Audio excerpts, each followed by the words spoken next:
The night Amara found out about the photograph, she was standing in the kitchen at 2 in the morning, still wearing the black dress she'd had on for the gala 8 hours earlier. She hadn't changed, hadn't eaten, hadn't moved from that spot near the window for 40 minutes. The photograph was face down on the marble counter beside her, but she didn't need to look at it again. It was already burned into her memory. Her own face, her own hands on the piano keys, her own private moment. The only private moment she had in this entire gilded, surveilled, suffocating life, captured without her knowledge, printed on thick paper, and delivered to their penthouse in a plain white envelope addressed not to her husband. To her.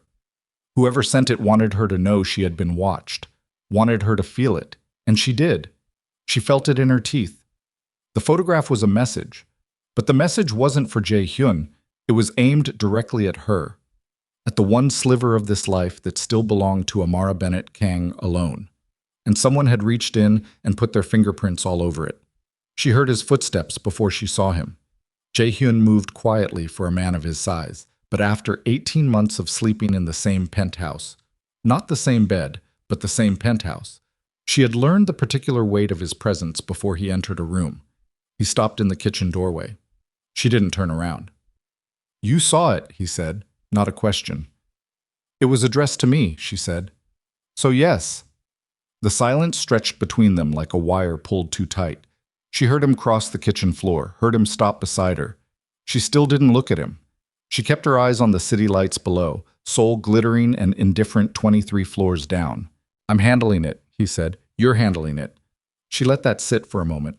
"Someone put a photograph of me at the piano, in a room I thought was private, inside an envelope, and had it delivered to our door. And your response is that you're handling it. Amara, don't." Her voice didn't rise. That was the thing about how she'd changed in 18 months. She no longer needed volume to make herself heard. "Don't say my name like that, like I need to be managed." He was quiet. She finally turned and looked at him. Kang Jae-hyun, in the dim kitchen light, looked exactly like what he was. A man who had spent his entire adult life making sure no one ever saw inside him. Jaw set, eyes controlled. The suit jacket gone, but everything else still buttoned, still precise, still armored. She looked at him for a long moment. "Who sent it?" she asked. "I don't know yet."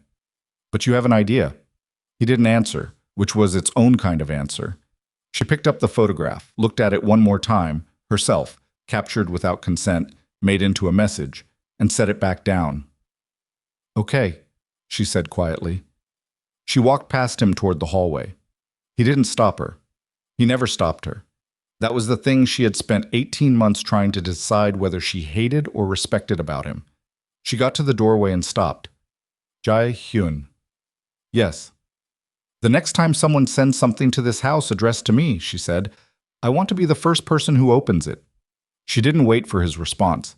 She walked down the hall, went into the room she slept in, her room, not his, never theirs, and sat on the edge of the bed in the dark. And for the first time in a long time, Amara Bennett Kong was genuinely afraid, not for herself, for what she was starting to feel. If you have ever stayed in a place you knew was wrong for you, not because you were weak, but because leaving required a kind of courage you hadn't found yet, then hit that like button, because this story is for you. Drop your city or country in the comments below. I want to see how far this story travels. And if you're new here, subscribe and stay until the end, because the ending of this one will stay with you. Now let's go back to the beginning. 18 months earlier, Amara Bennett had been 29 years old, standing in the arrivals hall of Incheon International Airport with one large suitcase, a carry-on, and the particular expression of someone who has made an enormous decision and is only now beginning to understand what it actually means. She was not naive. She wanted to be clear about that, even in her own memory. She had not been a young woman swept off her feet by romance and promises. She was a 30-year-old woman, she corrected herself. She'd been 29 at the time, who had made a calculated agreement with her eyes open.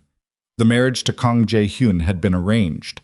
That was the word her father used, and it was technically accurate, though it left out most of the truth.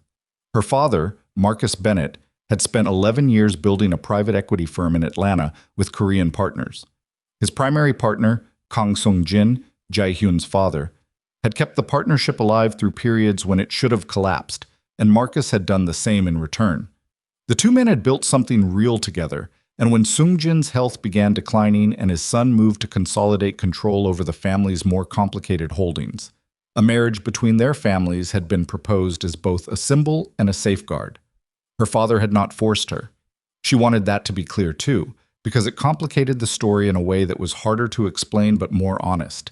He had come to her, laid it out plainly, told her it would strengthen his position and create a legitimate international connection for the Kang family, and asked her what she thought. She had asked him if Kang Jae-hyun was dangerous. Her father had been quiet for exactly 3 seconds. He operates in industries that are not always regulated, Marcus said carefully. That's not what I asked. Another pause. He hasn't hurt anyone who didn't choose to be in his world, her father said. And you would not be in his world. You would be adjacent to it. She had sat with that for 2 weeks. She'd researched. She'd found what was publicly available about the Kang family.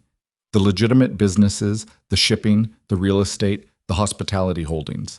She'd found the rumors beneath those, the things printed in certain Korean investigative pieces that never quite came out and said what they were implying.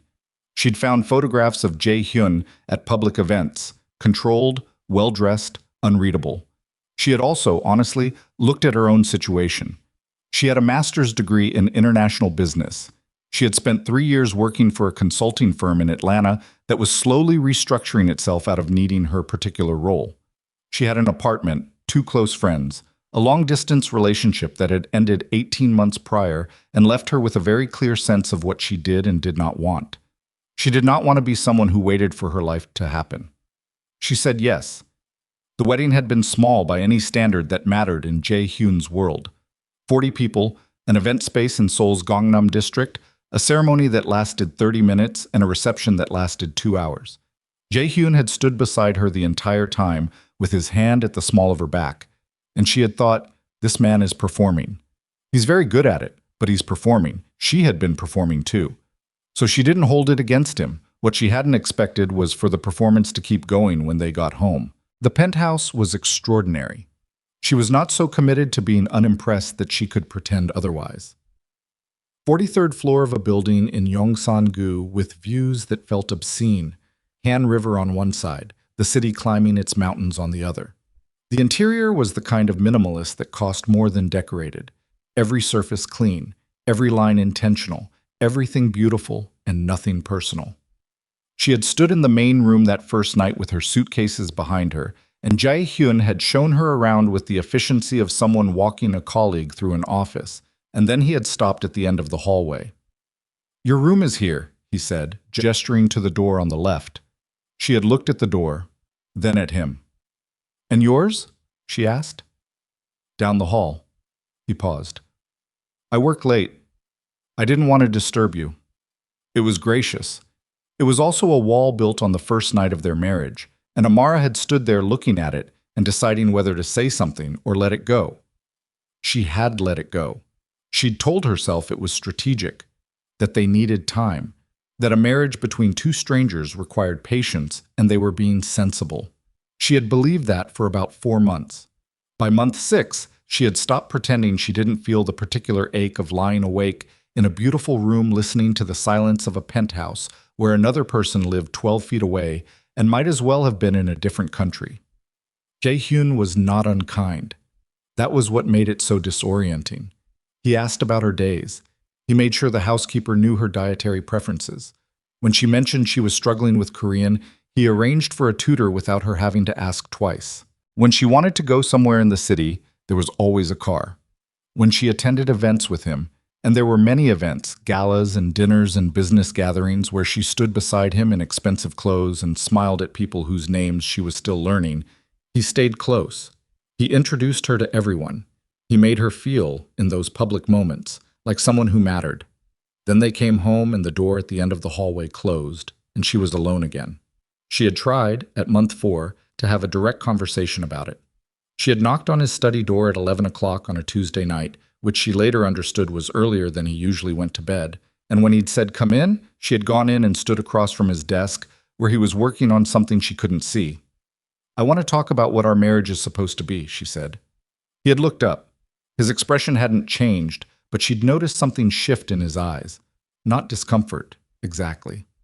Something more controlled than that. "What would you like it to be?" he asked. The question had thrown her. She had prepared for resistance, not for him to put the definition back in her hands. "I'd like it to be a real marriage," she said carefully. "I'm not asking for something that doesn't exist between us. I understand we don't know each other well, but I've been here 4 months and I feel like I'm staying in someone else's house, like a guest who overstayed her welcome." He was quiet for a long moment. "You're not a guest," he said. "I know I'm not technically a guest. That's not what I mean." "I know what you mean." He set down the pen he'd been holding. "Amara, my life is complicated in ways that make closeness—" He stopped, started again. "There are people who watch me, who look for things they can use. I don't want you to be something they can use." She had stood there, absorbing that. "So you're keeping your distance to protect me," she said. "Yes." "Did it occur to you to ask me if that's what I wanted?" He hadn't had an answer for that. Or if he hadn't given it to her. She had gone back to her room. She had lain awake for a long time. And she had decided, lying there in the dark in a penthouse in Seoul, that she was not going to disappear into this marriage. She was not going to become a woman who shrank. She started filling her days with intention. Korean lessons 4 mornings a week. A volunteer position through a nonprofit that worked with immigrant communities, which required approval from Jae-hyun's security team, but which she pushed through regardless. Long walks through different neighborhoods, museums, markets. She started eating dinner at restaurants alone with a book, which she had never done in Atlanta, but found, in Seoul, to be almost peaceful. She started learning the city.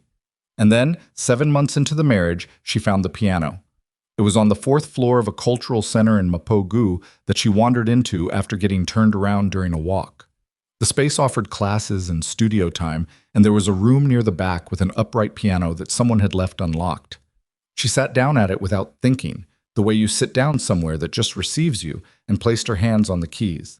She hadn't played since high school. Her grandmother had started teaching her at age 8, and she'd played through middle school and into 9th grade, and then she'd been busy, and the busyness had never quite stopped.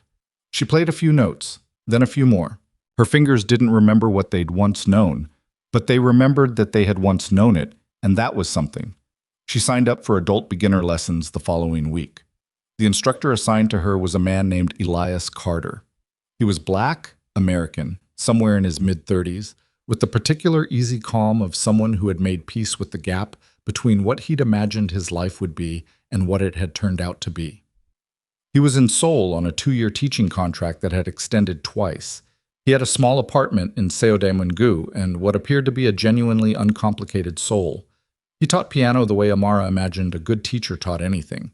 He paid attention to what you already had and built on it rather than erasing it. He didn't comment on her having married into a family whose name he recognized, though she could see the moment he recognized it. He simply moved past it and talked about scales. She liked him for that immediately. The lessons were on Tuesday and Thursday afternoons, 90 minutes each. She began looking forward to them in the way you look forward to the one part of your week that is genuinely yours. She wasn't good yet. She was stiff. She was frustrated with herself.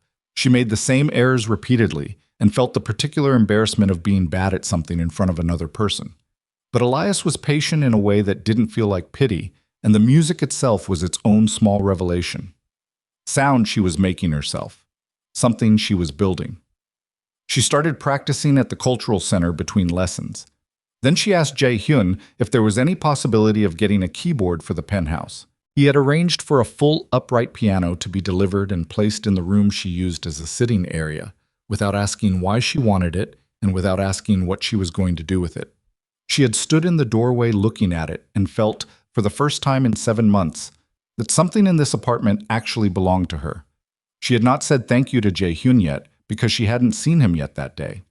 When she did see him, later that evening, passing each other in the kitchen while he was getting coffee and she was refilling her water, she had stopped and looked at him.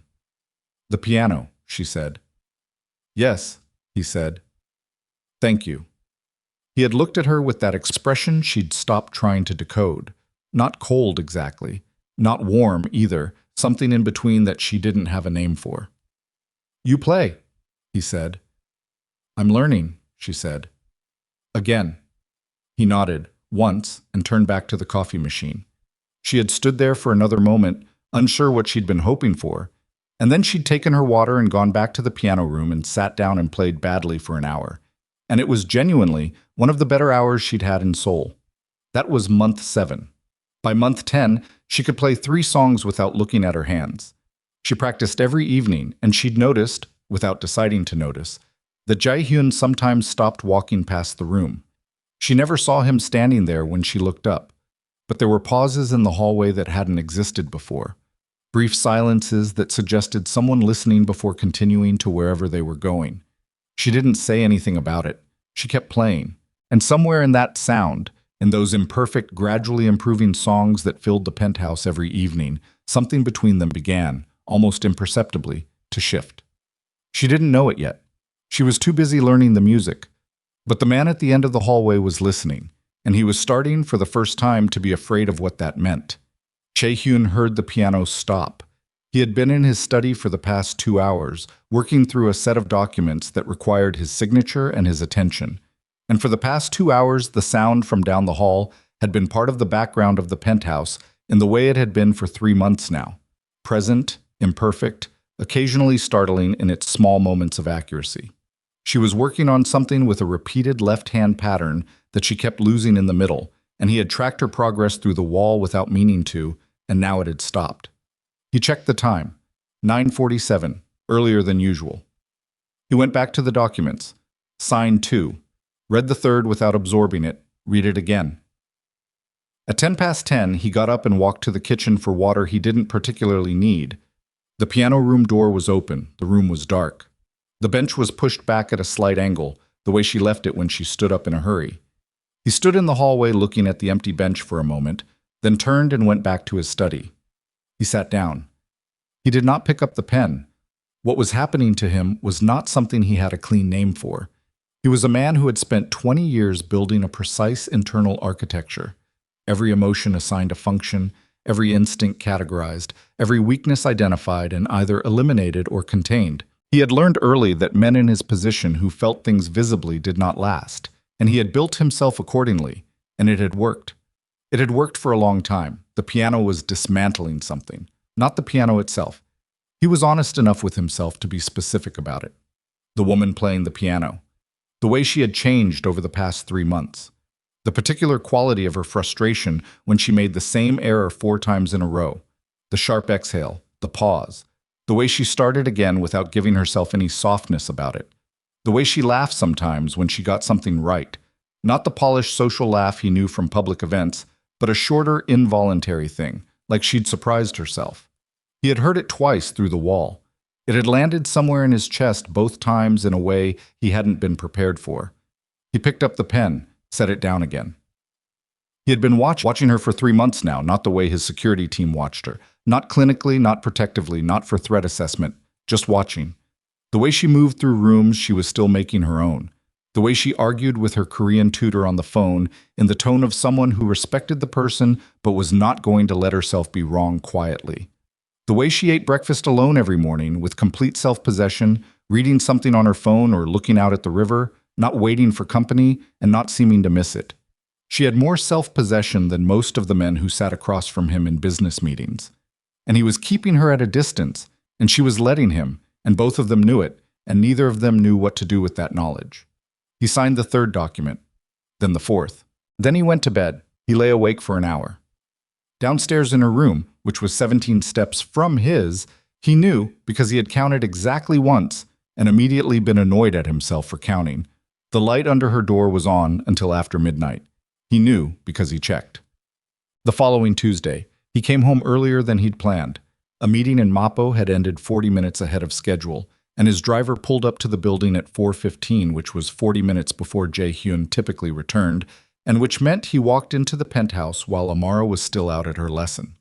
He knew she was at her lesson because the schedule was something he was aware of the way he was aware of everything that moved through his life. Not obsessively, he told himself, just attentively. Tuesday and Thursday afternoons, Mappo-gu, 90 minutes. He changed out of his jacket and sat at his desk and worked, and at 5:52 he heard the elevator. He heard her come in, heard the sound of her bag set down, heard her shoes come off at the entrance. She had adopted that habit without being asked, which had surprised him when he first noticed it. Then her footsteps toward the piano room. She didn't look in on him. She never did when she came in from lessons, just went directly to the piano as if she needed to deposit something she'd been carrying before it got away from her. He waited 15 minutes.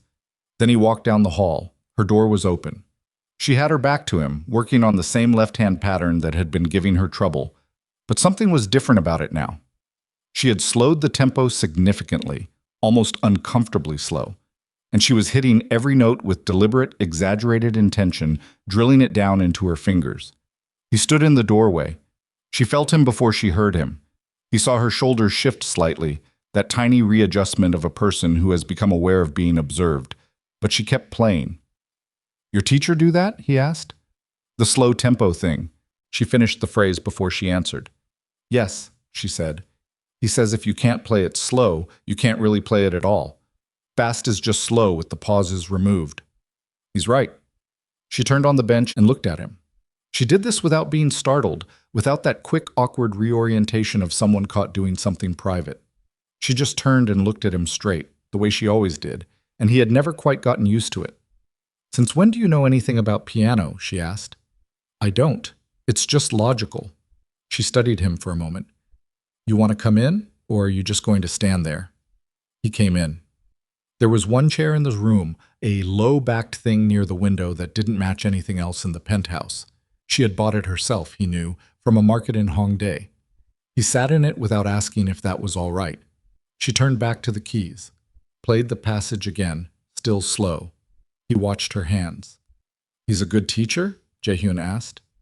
"Yes." "How long has he been in Seoul?" She played through the phrase once more before answering, and he recognized the timing. Not avoidance, just the particular attention required to do two things at once. 6 years, I think. He came for a contract and stayed. She paused on a chord. "Why?" "Curious." She looked at him over her shoulder. Just a look, brief and flat. She had a gift for looks that communicated full sentences. "His name is Elias Carter," she said. "He went to Berkeley. He has a small studio in Seodaemungu where he gives private lessons and does some session work.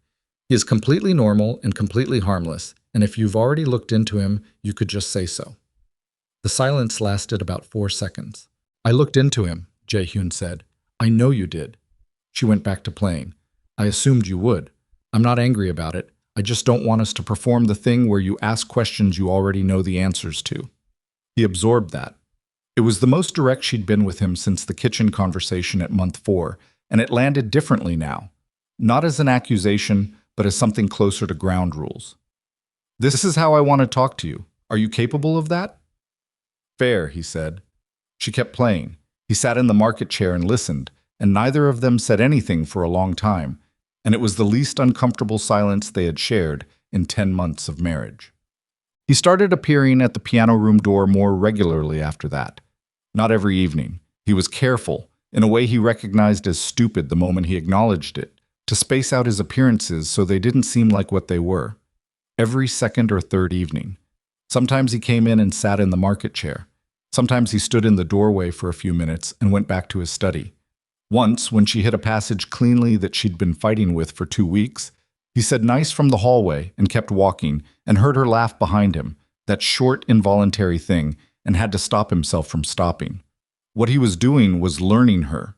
He had been in the same space as this woman for 10 months, and he was only now beginning to actually learn her, and the knowledge sat in him with a particular weight, part recognition, part something that felt disturbingly like shame.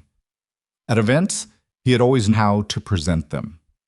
His hand on her waist, standing close, watching her in the specific way that other men in the room would register as territorial without him having to say a word.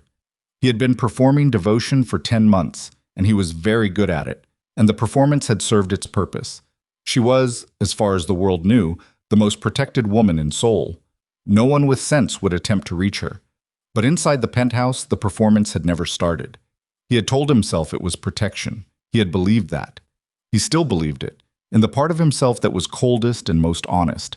If Amara became visibly important to him, she became a target. He had seen it happen to other men. Men who loved too openly and buried the people they loved. He had decided, before she ever arrived in Seoul, that he would not do that. The decision had made complete sense for about 6 months. It was now making less sense every time she turned on that piano bench and looked at him straight. He was sitting in the market chair on a Thursday evening when his phone vibrated with a message from Shin Ho, his second, that required a response. He answered it, a short exchange of a few messages, and when he looked up, Amara was watching him with an expression he hadn't seen before. Not curious, not accusatory, something more tired than either. "What?" he said. "Nothing." "That's not a nothing expression." She turned back to the keys. "I was just thinking, you're always available to whatever that is." She nodded at his phone. "In a way, you're not available to anything in here." The words were quiet, completely without heat. That was what made them land the way they did. "Amara, I said it's nothing. I'm not starting a fight." She played a scale, clean and even. "I'm just observing." He put his phone face down on his knee. She glanced at the gesture, then back at the keys. "You don't have to do that," she said. "I know I don't have to." She played another scale, and another. The silence between scales was its own kind of language. "Do you ever wish you had done something different?" she asked, not looking at him. "With what?" "With this. With how we started." He thought about the actual true answer to that question, which he was not ready to give her. "Do you?" he asked instead. She considered the keys for a long moment. Her right hand played something slow, something he didn't recognize.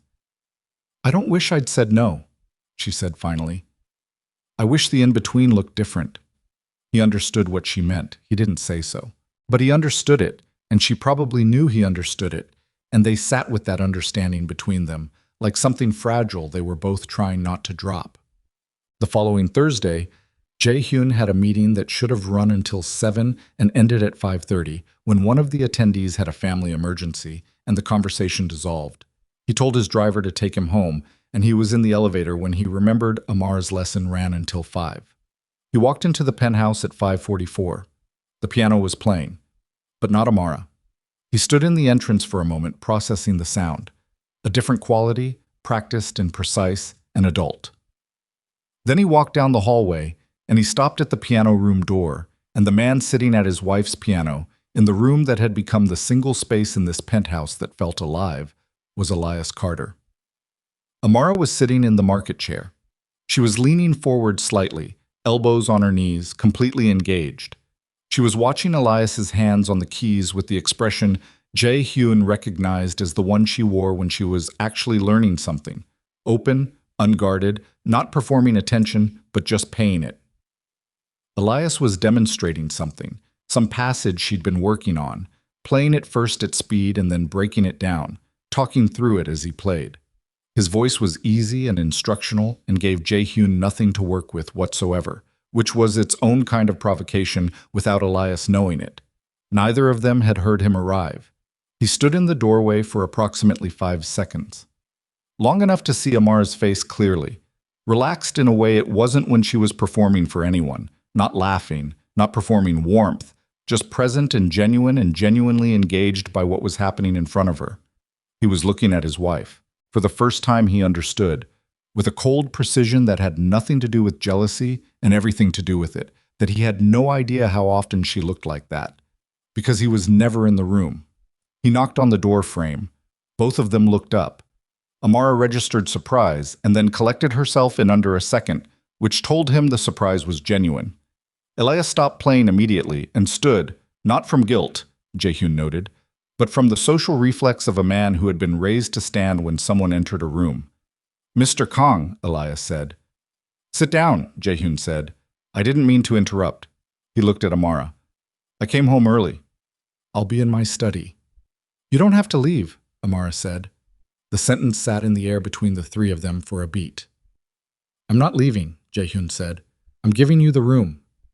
There was a difference in those two things that all three of them felt, and none of them addressed directly. He went to his study.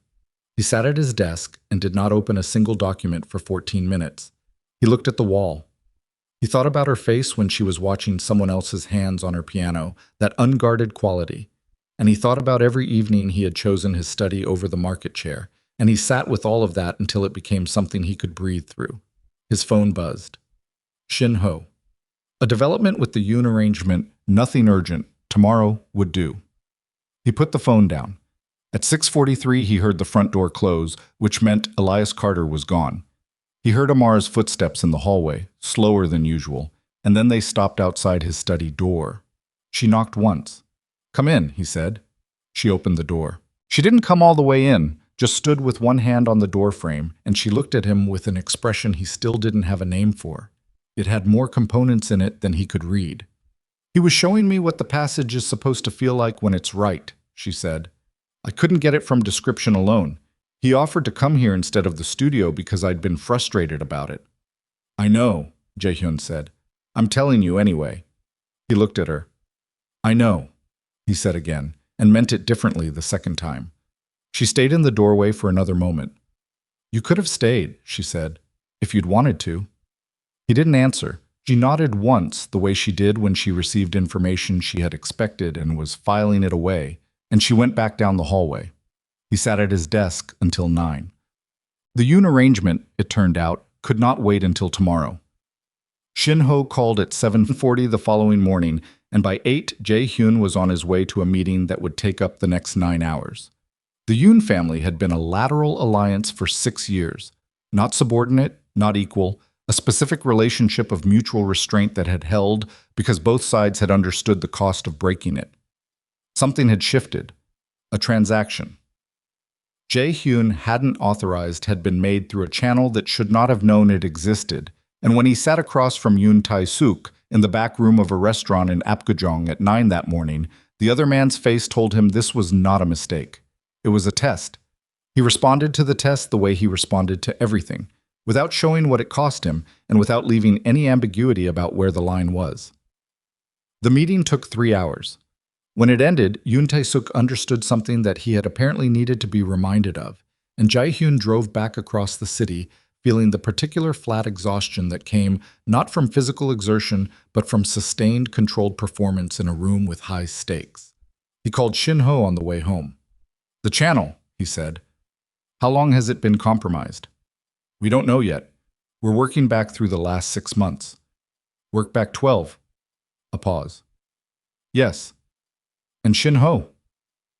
Jae-hyun watched the Han River Bridge through the window. "Run a full external review, everything adjacent to my personal life." Another pause, longer. "Including Mrs. Kang's associations?" Shin-ho asked carefully. "Including everything," Jae-hyun said. "I want to know if anyone has been paying attention to this household in any direction." He ended the call. The review came back in parts over the following 4 days. Most of it was clean. The penthouse security was sound. His schedule was appropriately managed. The people in his public life who knew about Amara, which was everyone, she was his wife, there was no hiding that, were distributed across several categories and none of them flagged as high risk. And then, on the 4th day, Shin-ho came to his study with a photograph and set it on his desk without explaining. Jae-hyun looked at it. The photograph was taken from a distance, through a window, using equipment that suggested professional intent. It showed the piano room in his own penthouse. It showed a woman sitting at the piano bench. It showed, blurred and partial in the background, but unmistakable in context, the figure of another man.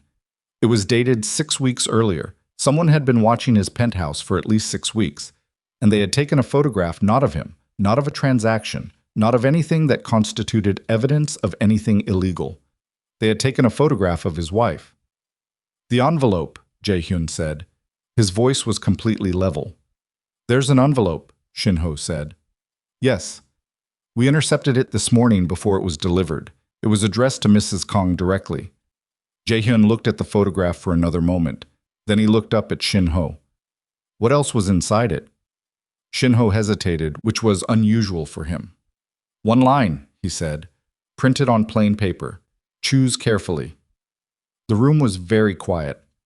Jae-hyun set the photograph face down on his desk. "Who knows about this?" he asked. "Myself and 2 people I trust completely." "Keep it that way." He stood up. "Where's Mrs. Kang right now?" "Her Korean lesson. She finishes at 1. He checked the time. 11:48. "Have Kim drive her home directly after. No stops." He moved toward the door. "And Shin-ho, the envelope." "Yes?" When she gets home, Jae-hyun said, give it to her. Shin-ho's expression shifted slightly. Sir?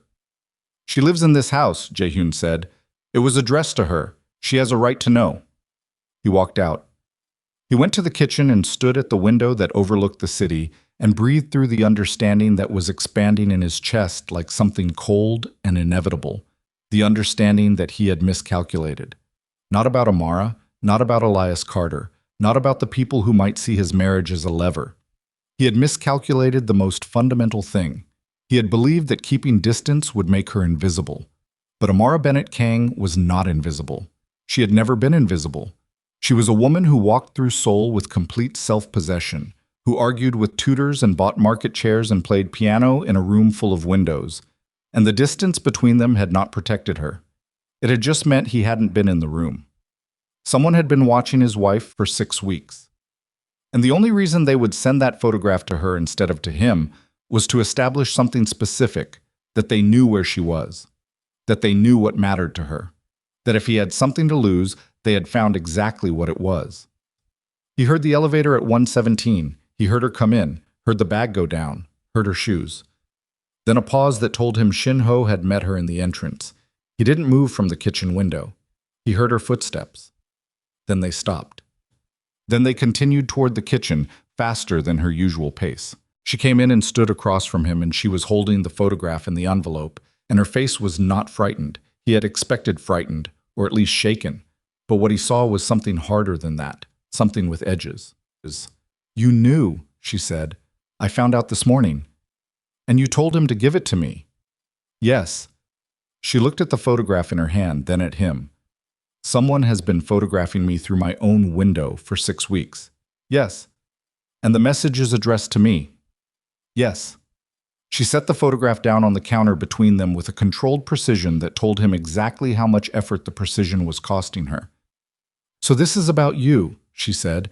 They're using me to get to you. That's what this is. That's what I believe. And you kept me at a distance for 10 months to prevent exactly this. Yes. She looked at him for a long time. Her breathing was steady, but her jaw was tight, and there was something working behind her eyes that he couldn't track quickly enough. How's that working out? She said. The words landed without cruelty, without sarcasm, with a flat, devastated accuracy that was worse than either. He had no answer. She picked up the photograph again, looked at it one more time, her own hands on the piano keys, her own private life captured and converted into a threat, and set it back down. I need you to tell me everything, she said. Not the managed version, everything. He looked at her across the marble counter, and for the first time in 10 months of marriage, Kang Jae-hyun understood that the wall he had built between them had not kept her safe. It had just left her completely alone in the dark, while someone on the outside had been watching. He told her everything, not all at once. Not in the way a man confesses, rushed and relieved and looking for absolution. Jae-hyun told her the way he did everything else, methodically, without ornamentation, in the order that made the most structural sense. He pulled out the chair at the kitchen table and sat down across from her, and he put his hands flat on the surface between them, and he started from the beginning.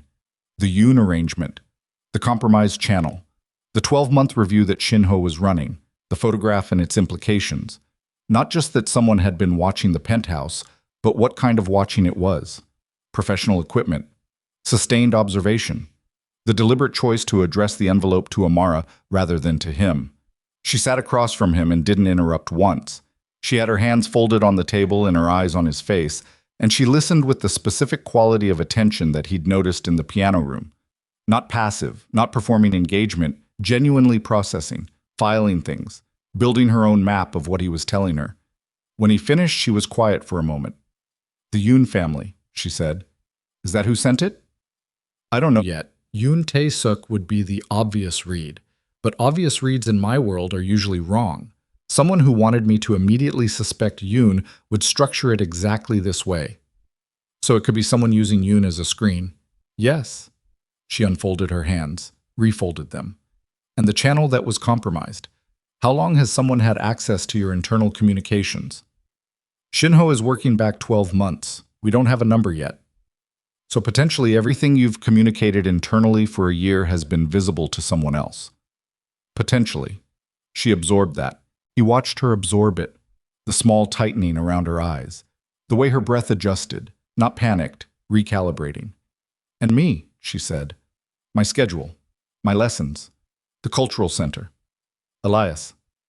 Anyone monitoring my household communications would have access to those movements, yes." She was quiet again. The kitchen was very still. Outside the window, the city went on indifferently, and in here the space between them felt like it was slowly changing temperature. 10 months, she said. "Yes. You kept us separate for 10 months because you believed it would protect me from exactly this." "Yes. And someone has been watching me for at least 6 weeks anyway." "Yes." She nodded once. It was not a forgiving nod. It was the nod of a woman receiving data and integrating it, and he did not mistake it for acceptance. "What happens now?" she asked. "Security increases. Your movements need to be coordinated with my team until we identify the source." "Coordinated," she repeated. "Meaning restricted. Meaning protected." She looked at him steadily. "Those aren't the same thing, and you know it." Amara said, "I'm not arguing about it right now," she said. "I understand the necessity. I'm just naming what it is." She stood up from the table. "I need an hour." She went to her room. He heard the door close, not slammed, just closed with a finality that said, "I need the boundary and I am placing it myself." He stayed at the kitchen table. He sat there for 40 minutes going through what he knew, what he didn't know, and the specific geometry of his own failure. Because that was what it was. And he was not a man who benefited from calling things by softer names. He had constructed a protection strategy built on the assumption that absence equaled safety. He had been wrong, not in theory. In his world, proximity to him was genuinely dangerous, and he had watched what happened to men who loved openly. But he had applied a correct general principle to a specific situation without accounting for the most important variable. Amara was already visible. She had been visible since the moment she arrived in Seoul as his wife.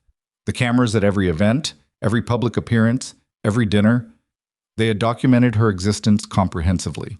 He hadn't hidden her. He had only hidden his feelings about her, which from an external threat perspective meant nothing. From an external threat perspective, she was already the asset. She had been the asset since day one. He had protected himself emotionally while leaving her exposed operationally and called it keeping her safe. He put his hands over his face for a moment. Then he took them away. He called Shin Ho. "I need the security review accelerated. And I need a full brief on every event Mrs. Kang has attended in the past year, every person she has interacted with, every location she has been to outside this building. That will take, I know how long it will take. Start now." He ended the call. Then he sat there a while longer, listening to the silence of the penthouse and the particular quality of the closed door at the end of the hallway. And he thought about Amara's face when she'd said those last 3 words. How's that working out? Not cruel, just accurate. And accuracy without cruelty was, he had learned, the sharpest possible thing. Shin-ho's team worked through the night. By 6 the following morning, Jae-hyun had a preliminary briefing that told him 2 things with reasonable confidence. The surveillance had started approximately 8 weeks ago, not 6, and the equipment signature matched a private contractor rather than any of the agencies he typically monitored, which meant someone had hired outside, which meant money, planning, and a specific goal beyond general intelligence gathering. They weren't watching him. They were watching her. He read the briefing twice. Then he called in the head of his security operation, a man named Park Dong-woo, who had worked for the Kang family for 14 years. And they sat in the study for 2 hours going through every frame of the building's external security footage from the past 3 months. At 9:47 in the morning, they found something. A vehicle. A black commercial van, unremarkable, that appeared in the building's vicinity 11 times across 8 weeks. Different parking positions each time, but always with a sight line to the eastern face of the building where the piano room windows were. License plate changed twice, but the vehicle itself was the same. A small irregularity in the rear panel seemed that the camera caught in 3 separate appearances. Park ran the vehicle. It took 4 hours. The van was registered to a logistics company in Incheon that did not appear in any of Jae-hyun's databases, which meant it was either genuinely clean or very carefully cleaned. Park started pulling on the thread of the logistics company. Jae-hyun went and knocked on Amara's door at noon. She opened it. She was dressed, composed, The exhaustion of a bad night's sleep, visible only in a slight flatness around her eyes, if you knew what to look for, and he was starting to know what to look for.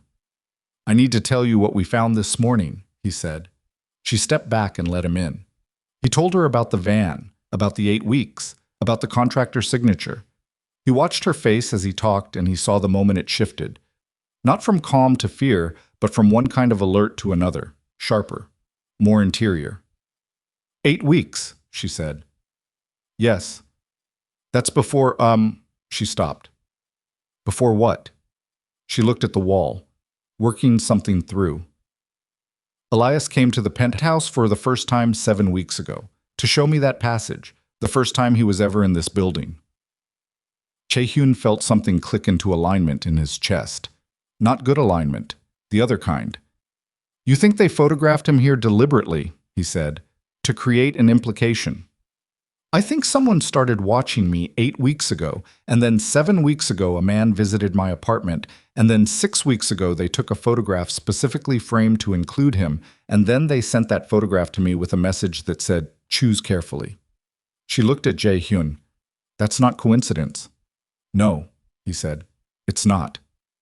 "Someone set Elias up," she said. "They waited for him to appear, or they arranged for him to appear." She paused. "How long has he been my teacher?" "You started lessons 4 months ago." "And the surveillance started 8 weeks ago." She was quiet for a moment. "Someone knew about the lessons before they started watching. They were waiting for the right frame. The implications of that were sitting between them, and neither of them named them all at once, because naming them all at once was too much for one room." "I have to tell Elias," she said. "Not yet." "Jae-hyun, not yet," he said again. "If someone arranged access to him, telling him now alerts whoever is using him, intentionally or otherwise. We need 48 hours. She looked at him. She didn't like it. He could see that clearly. But she was also thinking through the logic and finding it sound, and that was the particular challenge of this woman. You couldn't give her a bad reason and expect it to hold. 48 hours, she said. Then I tell him regardless. Agreed. The 48 hours lasted 18. At 2 in the morning of the second night, Park Dong-woo called Jae-hyun with the full structure of the logistics company in Incheon, and what it revealed dismantled something that Jae-hyun had believed was solid for 6 years. The logistics company traced back through 3 holding shells. The shells were in different jurisdictions and had been constructed carefully, but Park's people were very good and the chain was there. At the end of the chain was a name. The name was not Yoon Tae-suk. The name was Han Byung-cheol. Jae-hyun sat with that name for approximately 60 seconds. Han Byung-cheol was 63 years old. He ran a legitimate construction conglomerate that had been built in the same years and roughly the same milieu as the Kang family's holdings. And for 6 of those years, he had been the Kang family's closest operational ally. Not a subordinate, a partner. The kind of relationship where both sides had enough on the other to ensure loyalty, and where that mutual certainty had created something that functioned like trust. Han Byung-cheol had sat at the table when Jae-hyun's father was still alive. He had attended the funeral. He had attended the wedding. He had shaken Amara's hand and told her she was a remarkable woman and that Jae-hyun was lucky. Jae-hyun got up from his desk and stood at the window for a long time. He called Park. "Lock it down. Down. Nobody moves on this until I say so. Nobody." "Understood." "And pull everything on Han. Everything from the beginning. I want to know when this started." He ended the call. He was still standing at the window when he heard her door open, her footsteps in the hall. He hadn't been quiet enough. He'd been on the phone and his voice, though controlled, carried in a silent building at 2 in the morning.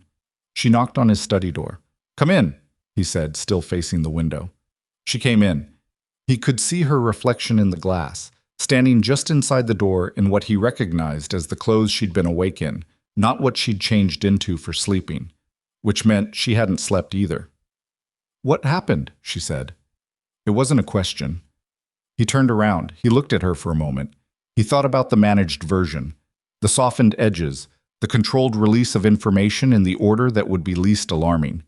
He had offered her the managed version of himself for 10 months. He had watched what that produced. Han Byung-cheol, he said. She didn't know the name. He saw that. "He's been my closest ally for 6 years, Jae-hyun said. He attended our wedding. He was my father's partner before he was mine. He paused. He is the person behind the surveillance, behind the photograph, behind the message. She took this in without moving. Someone you trusted, she said. Someone I believed had every reason to remain loyal. Why is he doing this? Jae-hyun crossed to his desk and sat on the edge of it. He was tired. He was tired in a way that wasn't physical. It was the tiredness that came from having a structure you built your operations around revealed as compromised. I don't have the full picture yet. Park is pulling everything. He looked at his hands. But Han's construction conglomerate has been expanding into territories that overlap with mine. I knew about the expansion. I thought we had an accommodation. He stopped. I was wrong. He wants your territory. He wants to reposition himself. My alliance gave him legitimacy he needed at a certain stage. He's past that stage now, and He paused. I'm a ceiling. And he's been planning this long enough to build the infrastructure for it, which means the accommodation I thought we had was him buying time. And using me to pressure you. Yes. She moved further into the room. She sat in the chair across from his desk, not the market chair, a different one, and he thought distantly that she had never sat in this chair before. She sat in it like she belonged there, back straight, hands in her lap. He chose me specifically, she said. Not a business vulnerability, me. Yes. Because he assessed you and concluded I was your weak point. Yes. She looked at him. The nightlight from outside was the only light in the room, and it caught her face at a particular angle, and she looked very tired and very clear-eyed at the same time. Was he right? She asked. The question hung in the air between them. Jae-hyun looked at her.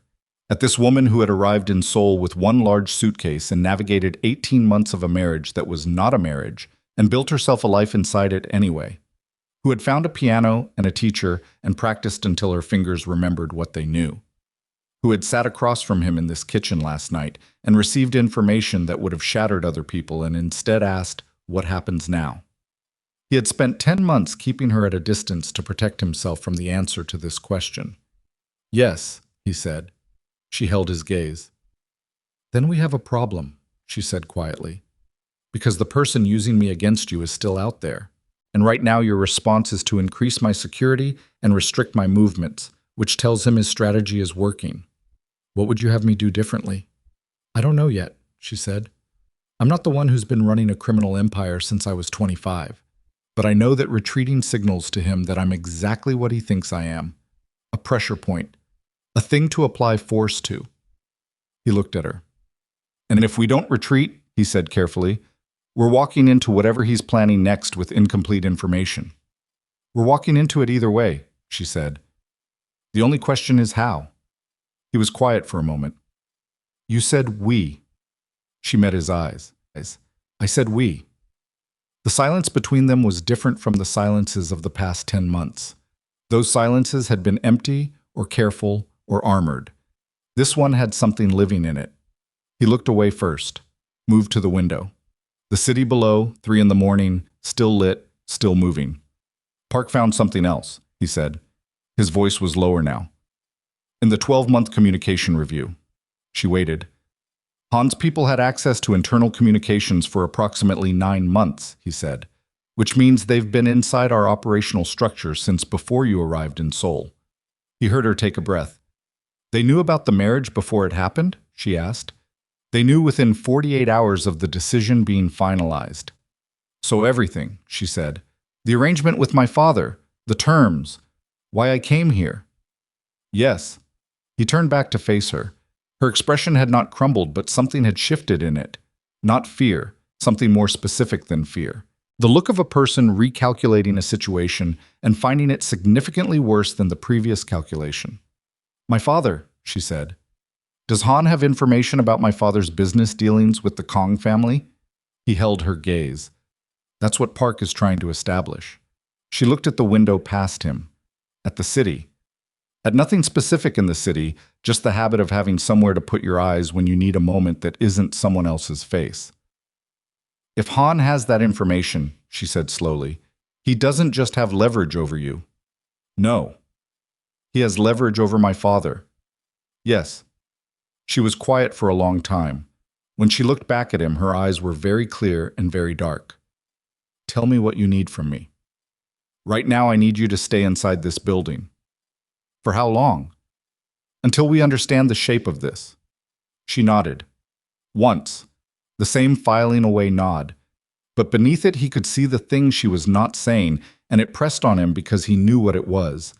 I trusted you to keep me safe, and instead I am sitting in the middle of your war and my father is in it, and I have been a piece on this board since before I landed in Seoul. She stood up. She was almost to the door when he said her name. She stopped. Didn't turn around immediately. When she did, she looked at him across the room with an expression he had no category for in his existing taxonomy of her moods. I should have told you more, he said. From the beginning. I should have... He stopped. He was not practiced at this. The honest version, without the architecture of control around it. I thought I was protecting you. I was protecting myself and calling it something else. She stood there looking at him. I know, she said. 2 words. They contained multitudes, and he received all of them. She went back to her room. He sat down at his desk. Park's preliminary report was still open on his screen. He went back through it, line by line, building the picture of Han Byung-cheol's 9-month infiltration of the Kang family's operational structure, and somewhere in that picture, buried in what appeared to be a routine communication log from 7 months ago, was something that stopped him. A name. A name he recognized from a different context entirely. A name that should not have appeared in any document connected to Han Byung-cheol's network, because the person it belonged to was not someone in Jae-hyun's operational world. Not a rival. Not a contractor. Not a business connection.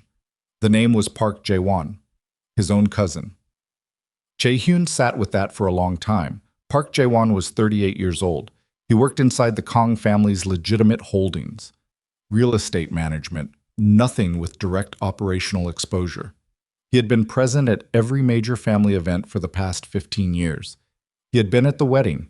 He had embraced Jae-hyun at the reception and said, "She's extraordinary. Don't let her go."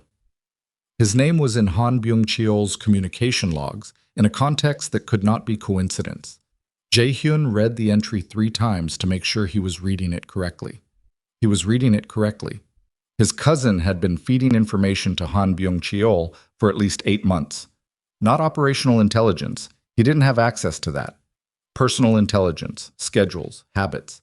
The kind of granular knowledge of Jae-hyun's daily life and domestic arrangements that an insider would have and an outsider would need to pay for. The piano lessons, the cultural center, the schedule, the name Elias Carter. Jae-hyun's own cousin had handed Amara to Han Byung-cheol like a map.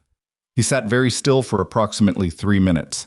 Then he picked up his phone and called Park Dong-woo.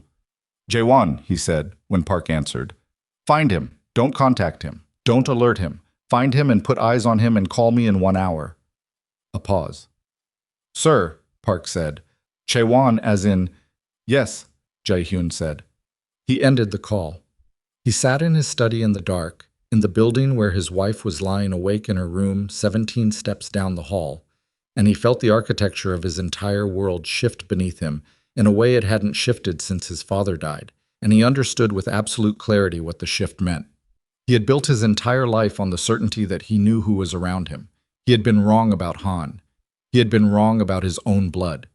And whoever had constructed this, Han, Jae-won, the people behind them, the specific cruelty of using Amara as the lever, whoever had built this had been building it since before she arrived.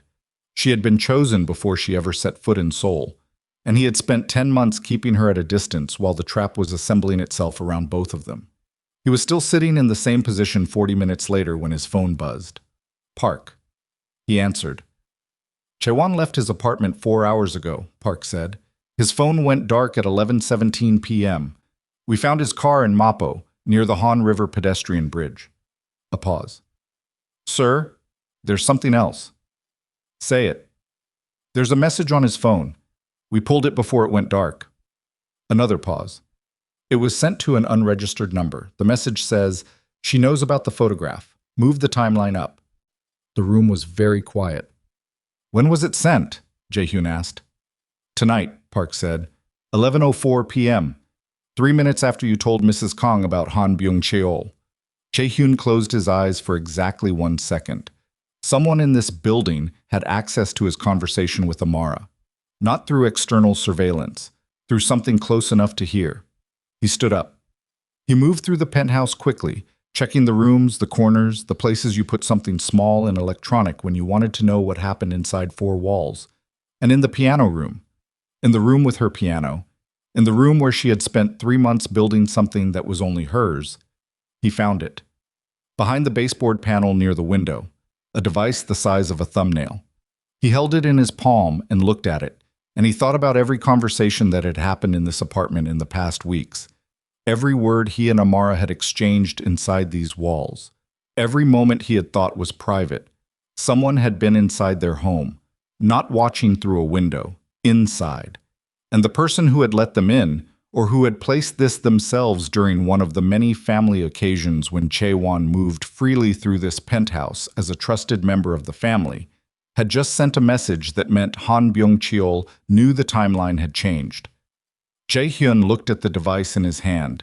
Then he looked up at the piano, sitting in the room that had been the only genuinely living space in this penthouse for 3 months. The room where Amara had rebuilt something in herself while he kept his distance and called it protection. And he made a decision. He walked to her door and knocked. She opened it almost immediately, which meant she hadn't been sleeping, which he already knew. He held up the device so she could see it. Her face didn't change, but her eyes went flat and very still in the way they did when she was processing something at full speed. "Get dressed," he said. "We're leaving the building." She looked at the device, then at him. "How long has that been in there?" she asked. "I don't know yet," he said. "I need you to get dressed and pack what you need for 3 days. We have approximately 40 minutes before someone realizes we found it." She looked at him for one more second. Then she stepped back into her room and started moving. He stood in the hallway listening to her move quickly and efficiently through her room with no wasted motion, and he thought about Han Byung-cheol and Jae-hyun and 9 months of infiltration and the device in his hand and the 40 minutes they had, and underneath all of that, with a clarity that cut through every other thing, he thought about the woman in the room behind him who had sat in his study at 3 in the morning and said, "We." She had said "we" before she knew any of this. He had spent 10 months trying to protect her from his world, and his world had already been inside hers. That was done now. All of it was done. The distance, the management, the careful calibrated absence he had called protection. There was no architecture left to hide behind. Whatever came next, they were going to face it from the same room, and he was going to have to become something he had never allowed himself to be in the presence of another person. Honest. Fully, dangerously, completely honest. Her door opened. She was dressed, bag in hand, ready. She looked at him. "Where are we going?" He looked back at her. "Somewhere they haven't been," he said.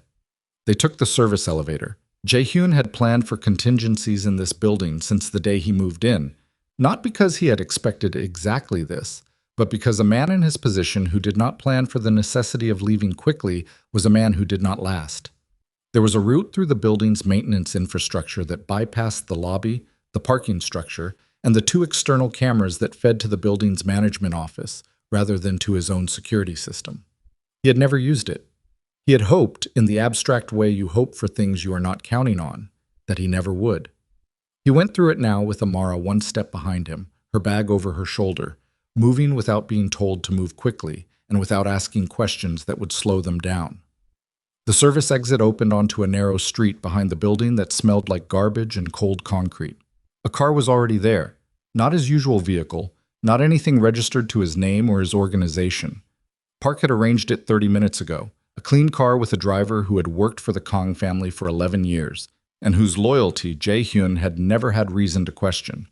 He helped Amara in, followed her. The door closed and the car moved before he had his seatbelt on. She sat beside him in the back seat and looked out the window as Seoul slid past in the dark. She hadn't asked where they were going yet, which told him she had decided to trust the sequence. Get out first, get the information after. He noted that. He filed it. "We're going to a property in Seongbu-gu," he said. "It's registered to a company with no visible connection to the Kang name. Han's people may eventually find it, but it will take them time." "How much time?" "Enough." She looked at him. In the passing streetlights, her face was composed and very tired. "Jae-hyun, how much time?" 48 hours minimum, possibly 72. He paused. It depends on how fast they move after realizing the device has been found. And Chaewon, she said. What are you going to do about Chaewon? He looked at the back of the driver's head. The driver's name was Choi, and he had been present for conversations more sensitive than this, and he understood what discretion meant, and had proven it many times. Still, Jae-hyun kept his answer to what was necessary. Park is handling it, he said. She received that. Didn't push it. She turned back to the window. They rode in silence through the city at 3:40 in the morning, and he watched her profile in the dark, and he thought about the device behind the baseboard, and about every conversation it had captured, and about Chaewon's message. She knows about the photograph. Move the timeline up.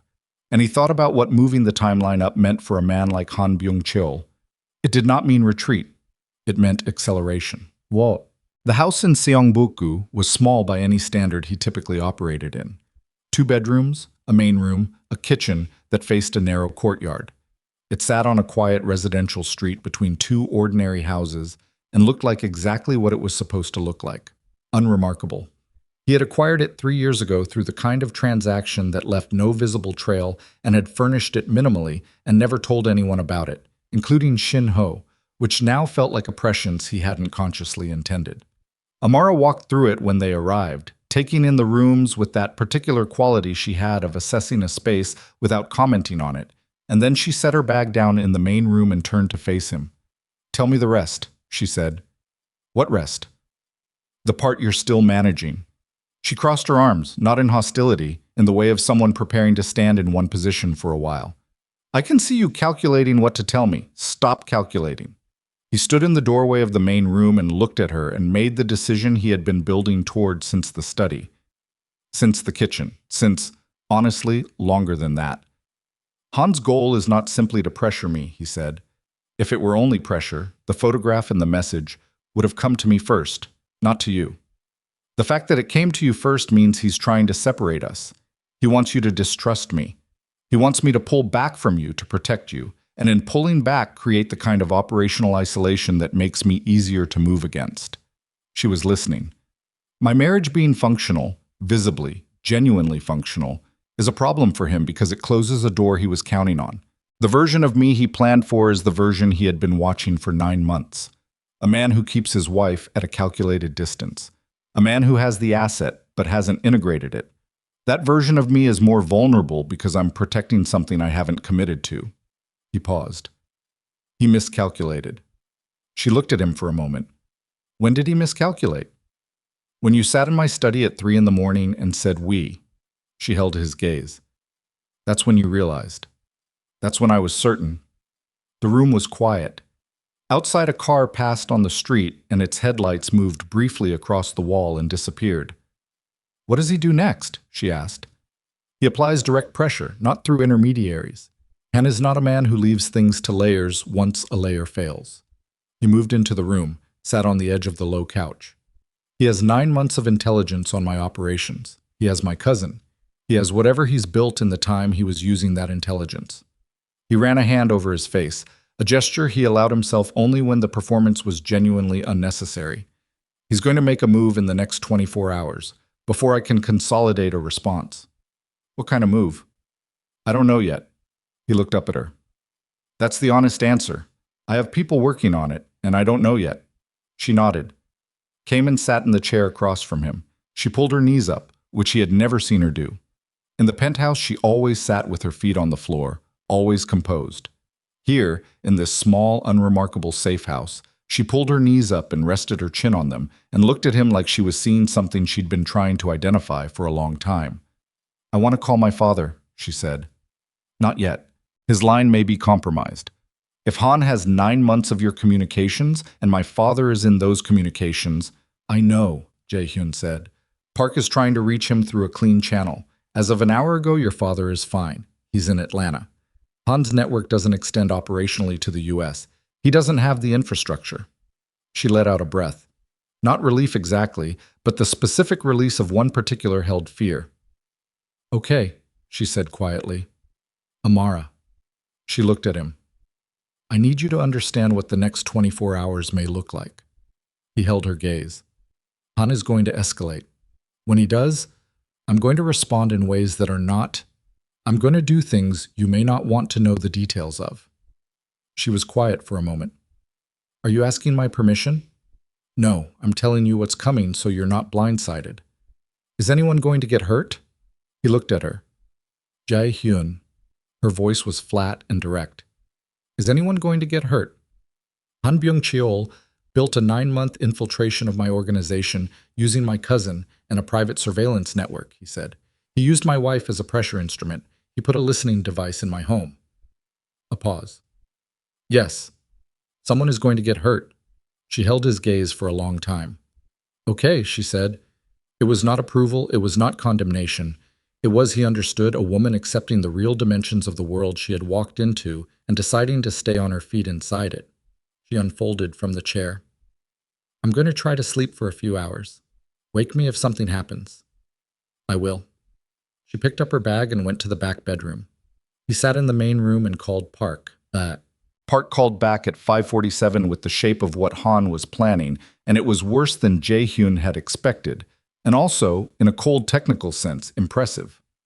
Han hadn't been building toward a single pressure event. He had been building toward a transfer, a rapid structural transfer of 3 of Jae-hyun's core operational relationships to Han's own network, using 9 months of intelligence to approach those relationships with offers that were timed to land precisely when Jae-hyun appeared most vulnerable. The photograph, the device, Jae-won's message, they were not the attack. They were the preparation. The attack was the 3 conversations that Han's people were going to have with Jae-hyun's most critical allies today. While Jae-hyun was off balance and isolated and appeared to have fled, the message it would send, Kang Jae-hyun couldn't hold his own house. He couldn't protect his wife. He ran.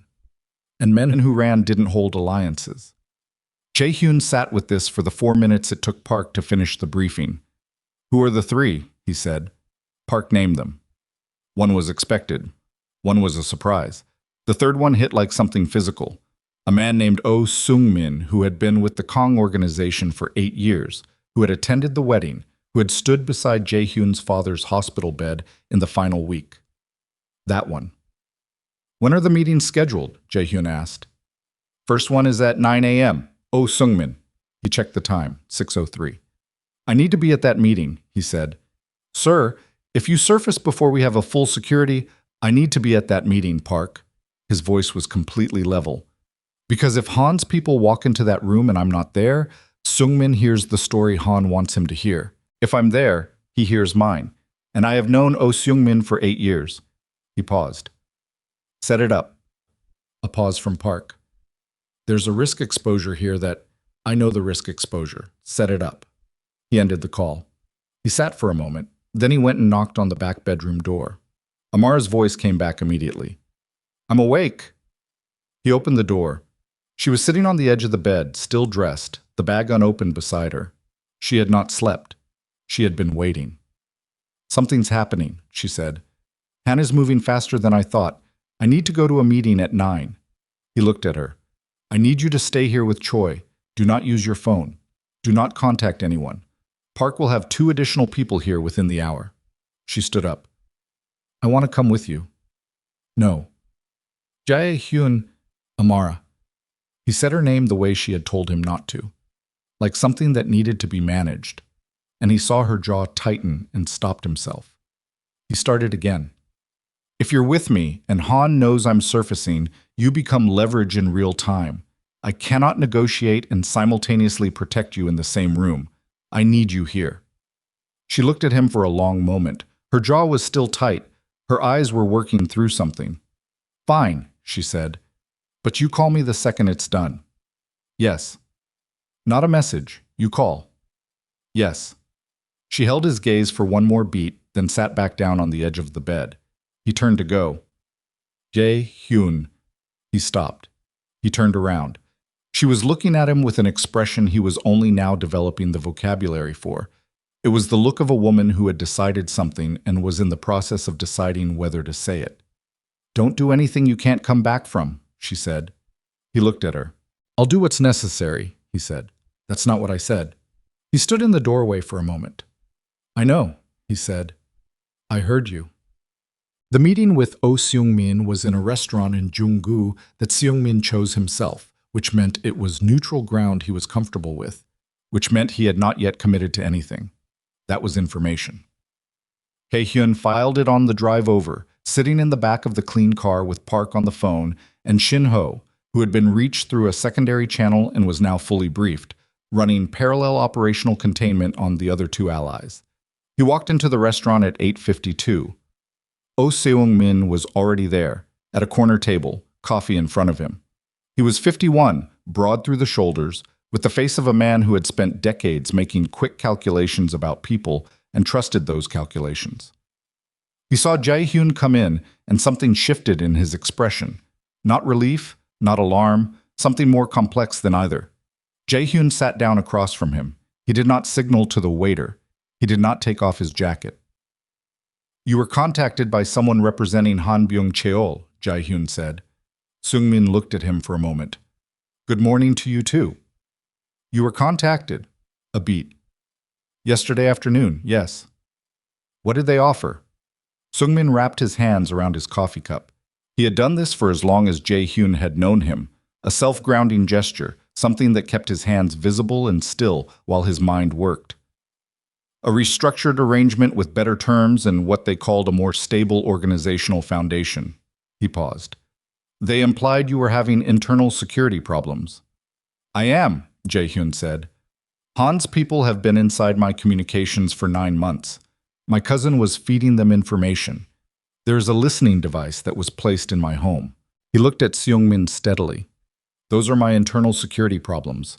I'm telling you directly because Han is counting on me not telling you, and on you filling in the silence with whatever story his people gave you." Seung-min was quiet. His hands were still around the coffee cup. "Your cousin," he said. "Yes." "Jae-won." "Yes." A pause.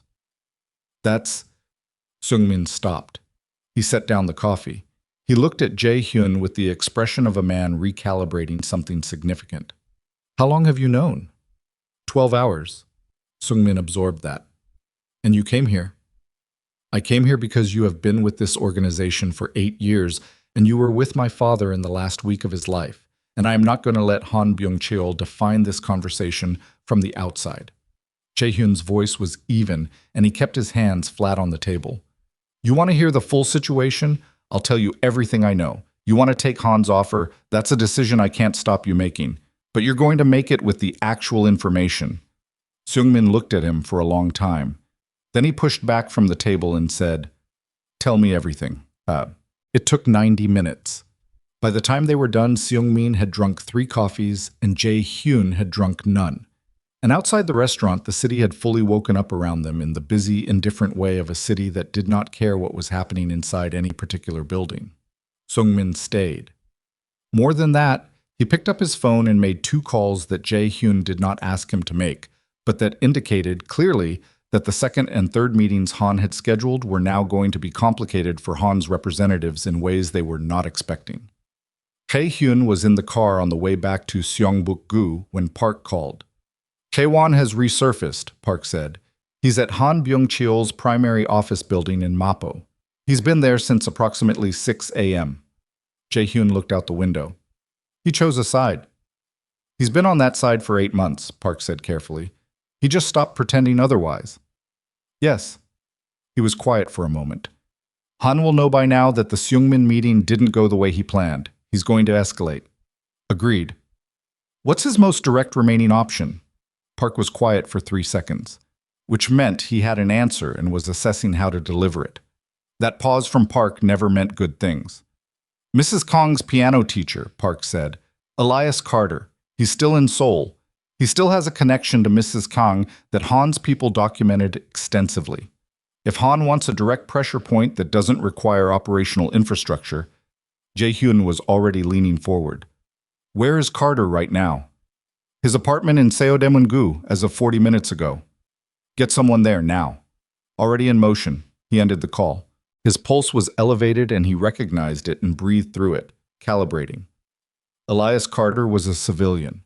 He had no knowledge of this world, had done nothing but teach piano and demonstrate a passage in someone else's home, and if Han's people reached him before Jae-hyun's did, He became an instrument of pressure through no fault of his own.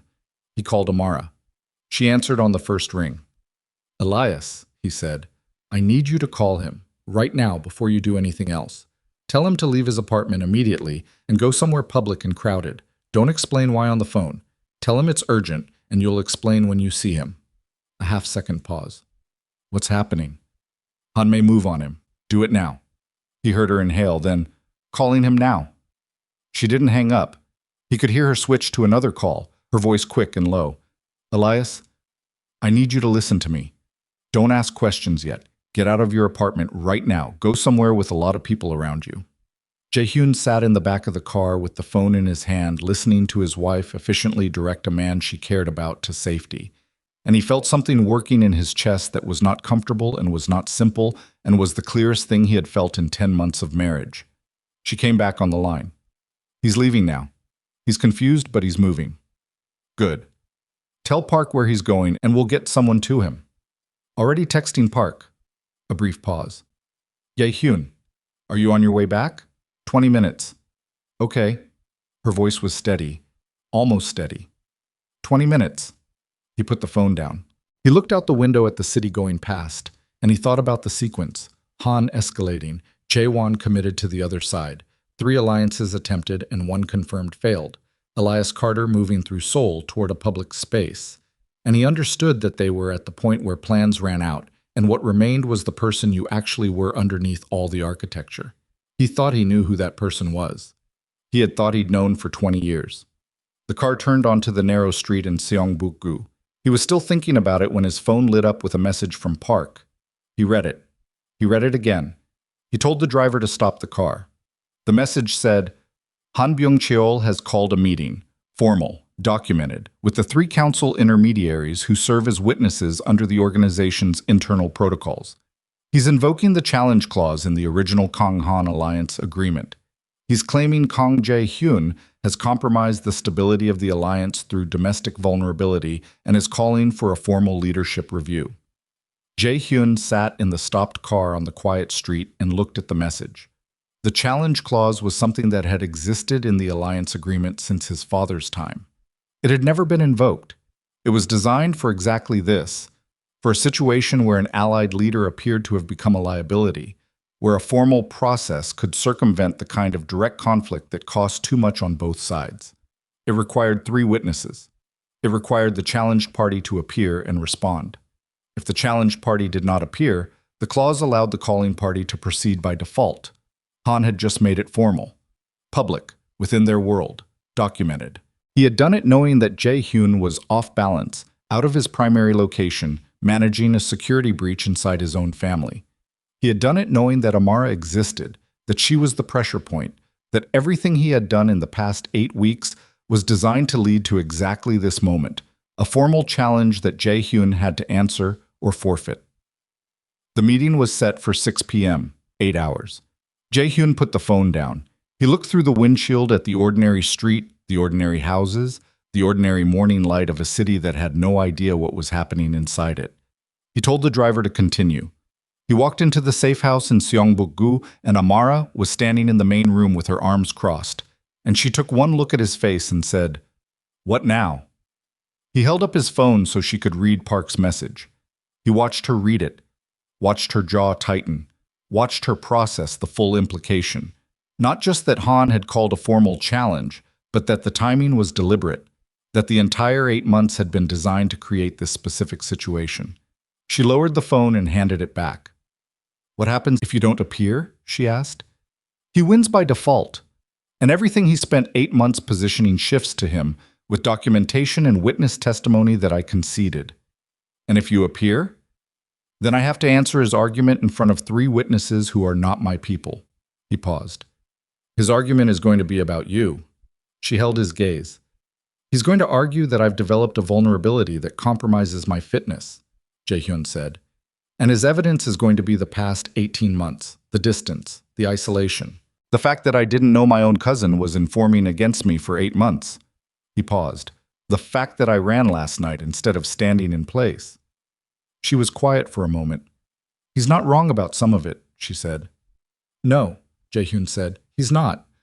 She looked at him. What do you need? I need to think for about 20 minutes. She nodded. She went to the kitchen and he heard her filling the kettle, heard the ordinary domestic sound of water, and then the click of the stove, and he sat down on the couch and put his hands between his knees and did what he'd been doing since he was 22 years old when his father told him the empire was going to pass to him, and he had 24 hours to decide what kind of man he was going to be to hold it. He thought. Not about the challenge clause or the witnesses or Han's strategy. He thought about Amara's face when she said we. He thought about the device behind the baseboard. He thought about Jae-hyun at Han's office at 6 in the morning, done pretending, and about what that choice had cost his cousin and what it said about what Jae-hyun had seen in this family for the past 8 months. I thought about what he was actually defending, not the empire, not the alliances, not the organizational structure that Han was trying to absorb. He thought about a woman sitting in a market chair in a piano room playing the same left-hand passage slowly, deliberately, until her fingers learned to trust themselves. He stood up. He went to the kitchen doorway. Amara was leaning against the counter with 2 cups of tea already made, waiting. She had not asked whether he wanted any. She had made it and waited, and that small detail, that particular reading of him, landed somewhere beneath his sternum with a precision that he felt through his whole chest. He took the cup she held out. He looked at her. "I'm going to the meeting," he said. She nodded. "I know. And I'm taking you with me." She went still. Jae-hyun, Han built his entire argument on the premise that you are my vulnerability, he said. That keeping you separate is weakness. That the distance between us is evidence of compromise. He held her gaze. "I'm not going to let him make that argument in a room while you're hidden in a safe house. You walk in with me. You sit beside me. You are not a liability I'm managing. You are—" He stopped. She was looking at him with that expression again, the one he was still building vocabulary for. "You are my wife," he said, "and I am done performing what that means." The kitchen was very quiet. Outside, Seoul moved through an ordinary morning. She held his gaze for a long moment. Then she said, "What time is the meeting?" 6 p.m. She nodded once, set down her cup. "Then we have 8 hours," she said. "Tell me everything I need to know about Han Byung-cheol."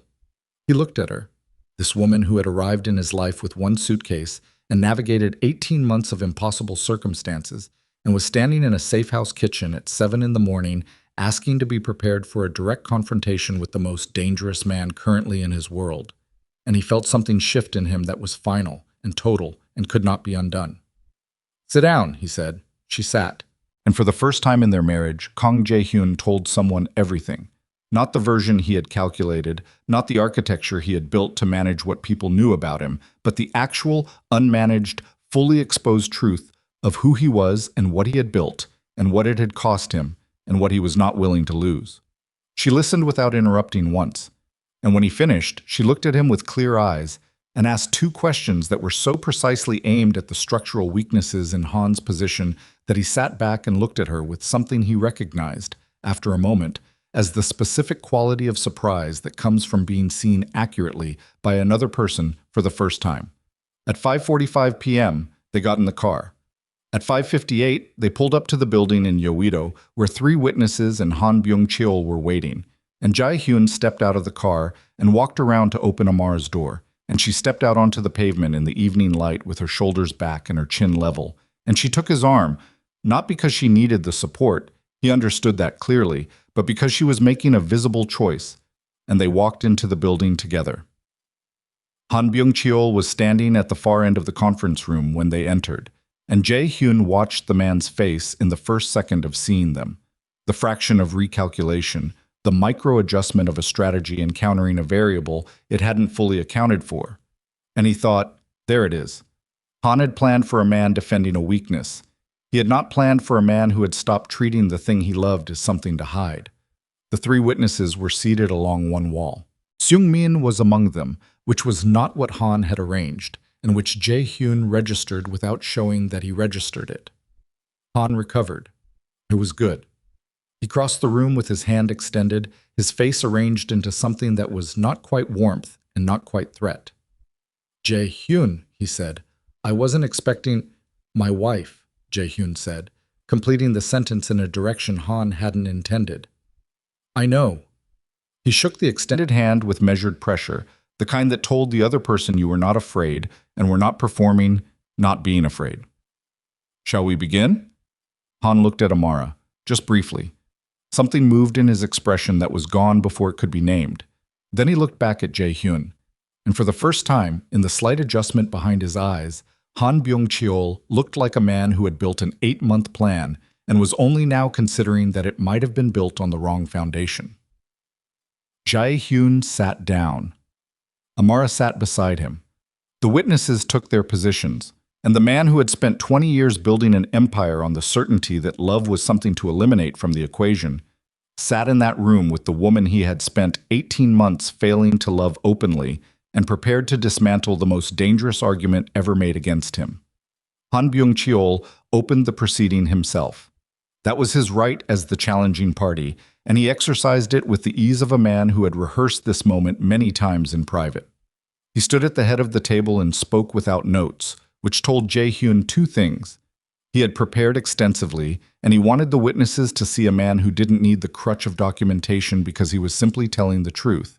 He was good. Jae-hyun had always known Han was good. You didn't build what Han had built by being mediocre. Han spoke for 18 minutes. He laid out his argument with the measured precision of someone who understood that what he was doing had to appear reasonable, even reluctant. He cited the organizational intelligence he had gathered. He did not explain how he had gathered it, and none of the witnesses asked, because in this world the method of intelligence was less important than the accuracy of it. He cited the 18 months of domestic distance that had created, in his framing, an isolation at the center of the Kang operation. He cited the security breach, carefully, as evidence of institutional deterioration rather than as something he had engineered, which required a particular kind of audacity that Jae-hyun filed and would return to. He cited 3 operational decisions made in the past year that he argued reflected the instability of a man managing a situation he had not been honest about. He did not mention Chaewon. That told Jae-hyun something important. When Han finished, he sat down and folded his hands on the table and looked at Jae-hyun with the expression of a man who had done something difficult but necessary. The center witness, a man named Baek, 60 years old, who had served this function for 4 different organizational reviews in 20 years, and who had the face of someone who had heard everything and been surprised by nothing, looked at Jae-hyun. "You may respond," Baek said. Jae-hyun did not stand up. He sat where he was, with Amara beside him and his hands flat on the table, and he looked at Han Byung-cheol for a moment before he began. "Everything Han Byung-cheol said about the past 18 months is accurate," he said. The room shifted slightly. One of the other witnesses moved in his chair. Han's expression did not change, but something behind his eyes recalibrated. "The distance was real," Jae-hyun continued. "The isolation was real. I made a decision when I married that I would keep my wife at a remove to protect both her and the operational stability of my organization. And I held to that decision for 18 months without questioning whether it was still correct." He paused. "That was a mistake. I am naming it as a mistake because men who can't name their own errors don't get to sit here and argue that they should keep running anything." Baek was watching him carefully. "What Han did not tell you," Jae-hyun said, "is how he knows what he knows." He let that sit for exactly 3 seconds. Then he opened the folder that Park had prepared and slid it across the table toward the center witness. 3 copies, 1 for each witness. Inside, the communication logs, the surveillance records, the device specifications, the shell company structure traced back through its 3 holding layers, and at the end of the chain, Han Byung-cheol's name in a document that bore his own organizational signature. He watched all 3 witnesses open their copies. He watched their eyes move down the first page. He watched Han Byung-cheol's face. Han was very good. He did not reach for the folder. He did not look at his own copy. He sat with his hands still folded and his expression still arranged, and he looked at Jae-hyun with the eyes of a man deciding in real time how to respond to a move he had not expected. 9 months of infiltration, Jae-hyun said. Private contractor surveillance equipment, a listening device placed inside my home, and the communication channel through which this intelligence was obtained. I'll direct your attention to page 4, the traced network map. Leads directly to a company in Incheon that Mr. Han controls through 3 intermediary shells. He paused. The security breach in my organization that Mr. Han cited as evidence of my instability was engineered by Mr. Han himself. Beck had reached page 4. His finger was on the network map. Furthermore, Jae-hyun said, Mr. Han did not mention that the communication source inside my organization, the person who provided access to my personal and household schedule over the past 8 months, is a member of my own family. He chose not to mention this because naming the source would require him to explain how he recruited that source. And that explanation would demonstrate not an alliance partner responding to genuine organizational concerns, but a coordinated infiltration operation running concurrent with a formal alliance relationship. The second witness, a man named Cho, who had been largely still until this moment, set his folder down and looked at Han. Han unfolded his hands. These documents require verification, he said. His voice was still measured, still the voice of a man being reasonable. I'm not in a position to respond to materials I'm seeing for the first time. That's your right, Jae-hyun said. Verification takes time. I'd suggest the proceeding be suspended pending verification, during which period the challenge clause is held in abeyance. He looked at Beck. That's within protocol. Beck looked at Han. Mr. Han. Han was quiet for a moment. He looked at the folder his witnesses were still reading. He looked at Jae-hyun.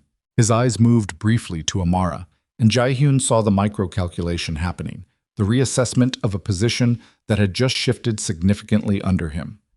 Then Han looked back at Jae-hyun with something in his expression that was not what had been there at the beginning of the meeting. Not the reluctant reasonableness. Something more direct. Something that Jae-hyun recognized was closer to the actual man. You came prepared, Han said. Yes. You knew what I'd argue. I knew what you'd built it toward, Jae-hyun said. 8 months of preparation leaves patterns. Han looked at the table for a moment, then back up. The documents will verify. We both know that. Yes. So the question, Han said, is what happens after they do. The witnesses had gone very still. This was no longer a formal proceeding. This had become something else, a direct exchange between two men who had known each other for 6 years and were now on the other side of something that could not be undone.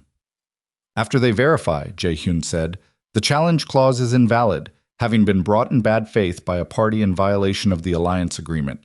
The agreement terms for violation are documented and have not changed since my father's time. He paused. You know what those terms are. Han looked at him for a long moment.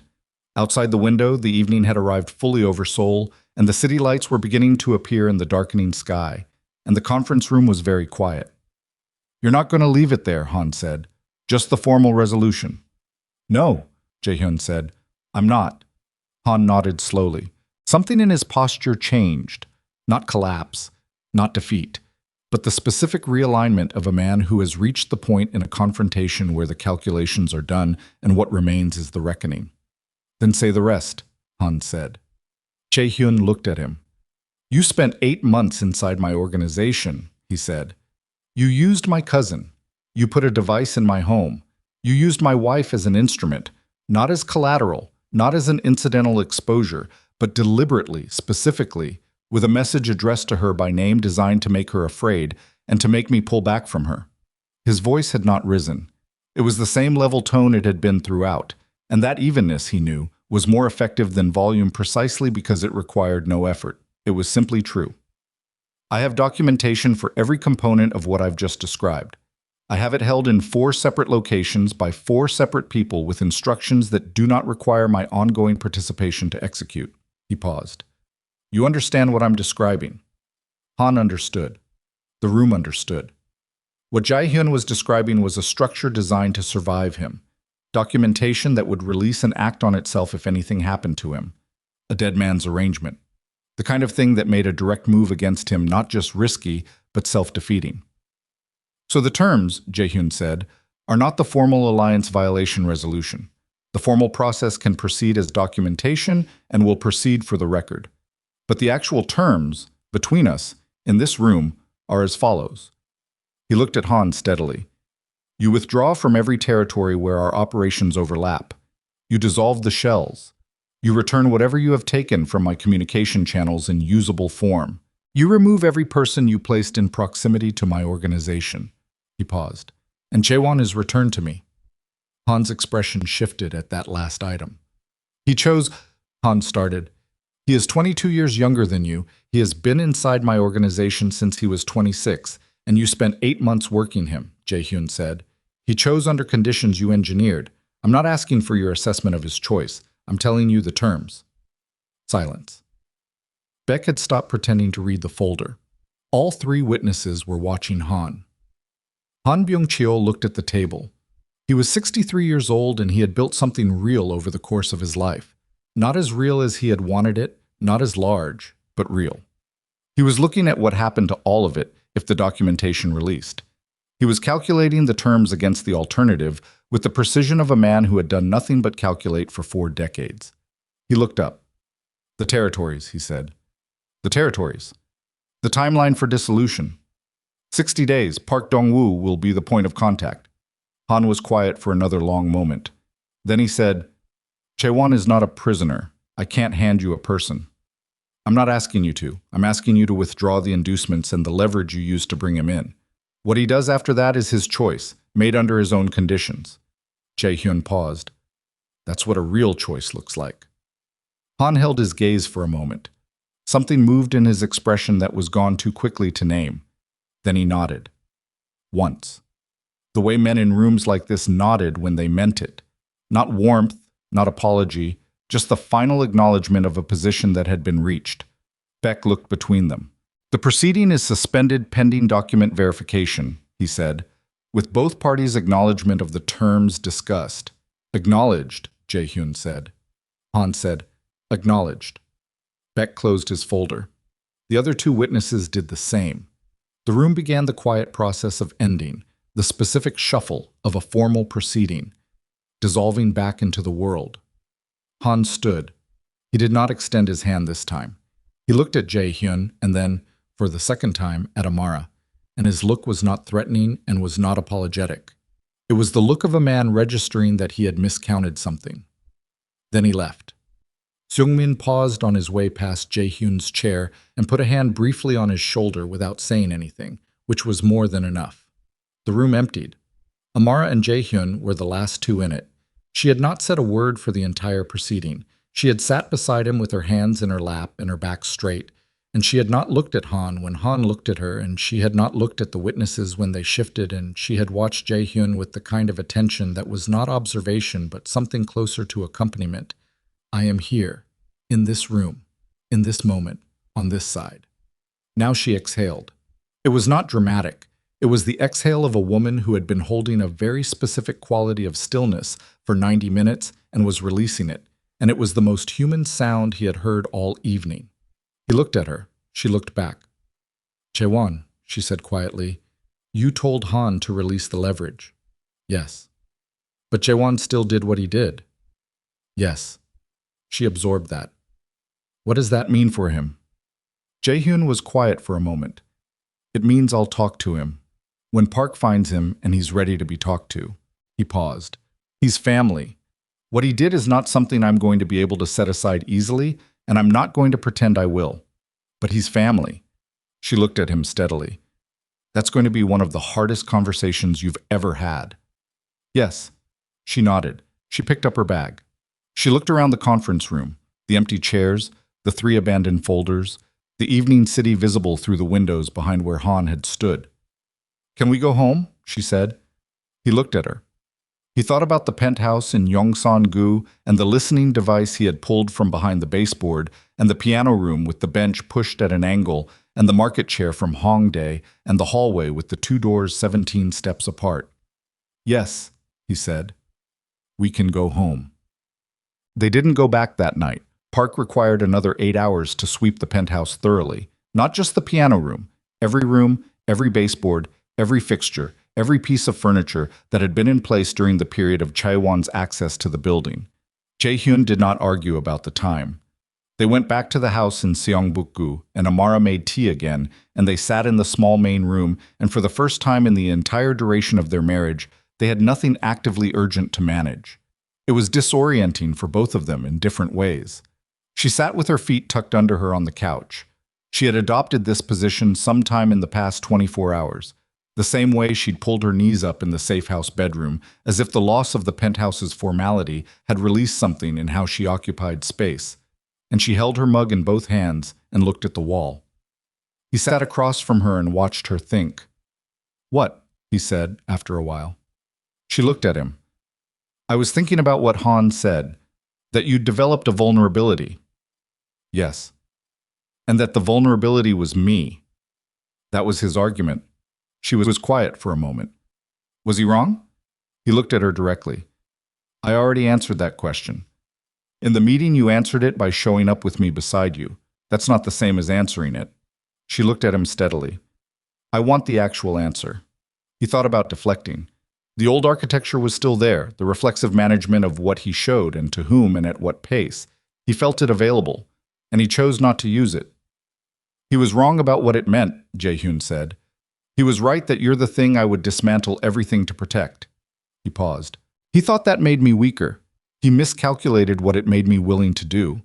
She looked at him for a long time. "You've been afraid of that," she said, "since before I got here." "Yes." "Because of what you've seen happen to other people." "Yes." "And it happened anyway." "It happened anyway," he said. "But not the way I feared." She was quiet. "What did you fear?" she asked. He looked at his hands. "That if I let you matter, someone would use you to break me. That I would make a choice to protect you over everything else, and the choice would cost more than I could afford, and I would lose both, you and the organization, and I'd have nothing." He paused. "That's what I was afraid of." "And now?" He looked up at her. "And now I think I had the calculation wrong. I was treating it like a zero-sum problem, like loving you openly meant being weaker everywhere else. But the past 24 hours..." He stopped, started again. "You sat in that conference room and you didn't say a word and you didn't need to. The fact that you were there changed the shape of everything. Han planned for a man protecting a secret weakness. He didn't plan for a man who had already decided the weakness wasn't something to be ashamed of." She held his gaze. "You called me a weakness," she said. "Not accusatory, just precise." "I called you the thing I'd lose everything to protect," he said. "That's not the same as weakness. I understand that now. I should have understood it 18 months ago." She was quiet for a moment. Then she said, "Elias is okay." The shift was deliberate, he knew. She was moving them off the edge of something intense and onto ground they could breathe on. He recognized it and was grateful for it.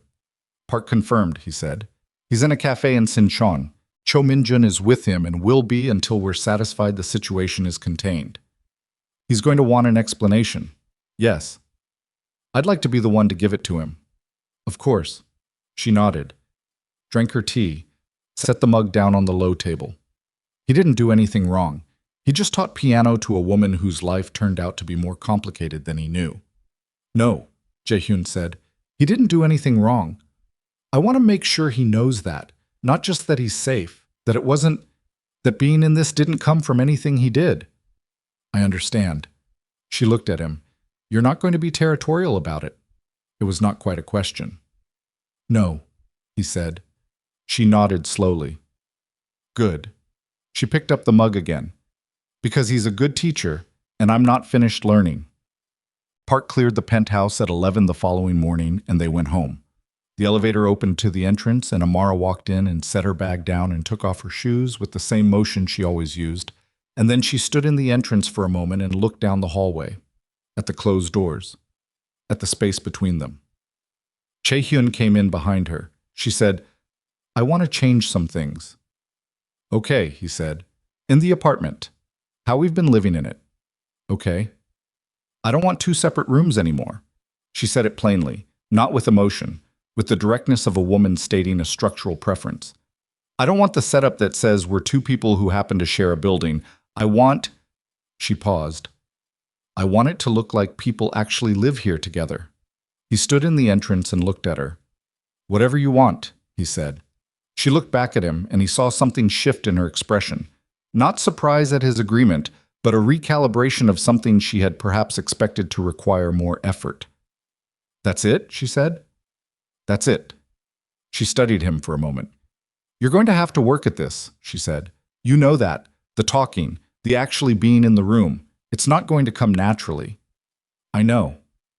And I'm going to be impatient with you sometimes. When you go back to performing instead of just being present." "I know that too. too. And I'm going to keep playing the piano. He almost smiled. I'd be concerned if you stopped. She looked at him a moment longer. This man she had agreed to marry and spent 18 months navigating with the particular careful intelligence she applied to everything she did. This man who had told her everything in a safe house kitchen and sat beside her in a conference room and said, "You are my wife, and I am done performing what that means." And she thought about all the versions of this situation that could have produced a different outcome and did not produce this one. She picked up her bag. "I'm going to see Elias today," she said. "This afternoon." "I know." "I'm going to explain what I can explain and apologize for dragging him into something he didn't sign up for." "Yes." "And you're going to let me go without 4 security vehicles following me." He held her gaze. 2, he said. "Discreet." She looked at him. "Fine. 2." She went down the hall to what had been her room, and he stood in the entrance a moment longer, looking at the space, the clean lines of it, the expensive emptiness that had always felt more like a showroom than a home, and thinking about what she'd said. "I want it to look like people actually live here together." He went to his study and called Park. He told Park he would not be needed that afternoon. Park was quiet for a moment. "Sir." "I know," Jae-hyun said. 2 vehicles, discreet, for Mrs. Kang." He paused. "I'll be here." He ended the call. He sat at the desk he had spent 10 months working at while life happened 12 feet away, and he looked at the surface of it, the organized documents, the phone, the pen he set down when she knocked on this door 4 months into the marriage and asked him what he wanted their life to be. He had asked her what she wanted instead. He had done that because the real answer required something he hadn't been ready to give. He opened the desk drawer. At the back of it, beneath a folder, was a small envelope. He had put it there 3 months ago, which he understood was roughly the same time he had started sitting in the market chair in the piano room. He looked at the envelope for a moment. Then he put it in his jacket pocket. Well, Amara found Elias in the same cafe in Sinchon where Park's man had parked him the night before.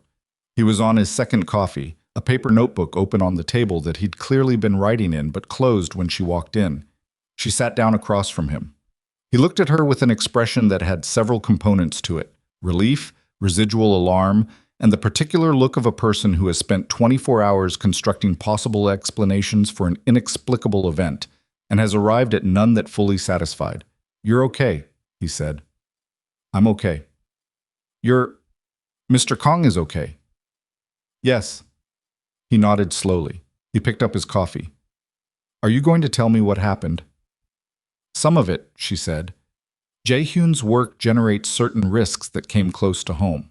You were adjacent to something by accident. It's over now." She looked at him. "I'm sorry you were frightened. I'm sorry you were pulled into it." He looked at her for a long moment. He was 44, she had eventually learned, not mid-30s, and the extra years were in his eyes in the way that real years showed up. Not in lines, but in the quality of how he received information. "Are you safe now?" he said. "Yes." Not in a "I'm telling you what you want to hear" way. "No. Actually, yes." She paused. "We're okay." He heard the we. She saw him hear it. "Good," he said. Something in his posture released slightly. "Okay." She looked at him. "I want to keep taking lessons." He raised an eyebrow. "I figured you'd want some distance." "From the situation, yes. From the piano, no." She paused. "I'm not finished." He looked at her for a moment. Then he turned the notebook back over and opened it and found a blank page and wrote something and slid it across the table. "Next available. Thursday, 3 p.m.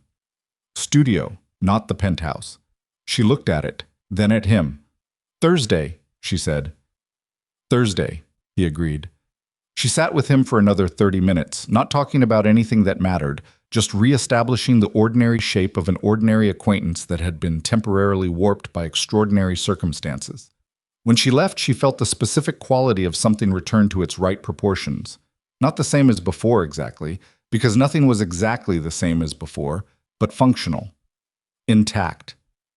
Outside, one of Park's vehicles was parked 20 meters down the street, discreet the way a large black car could be discreet in Sinchon, which was moderately.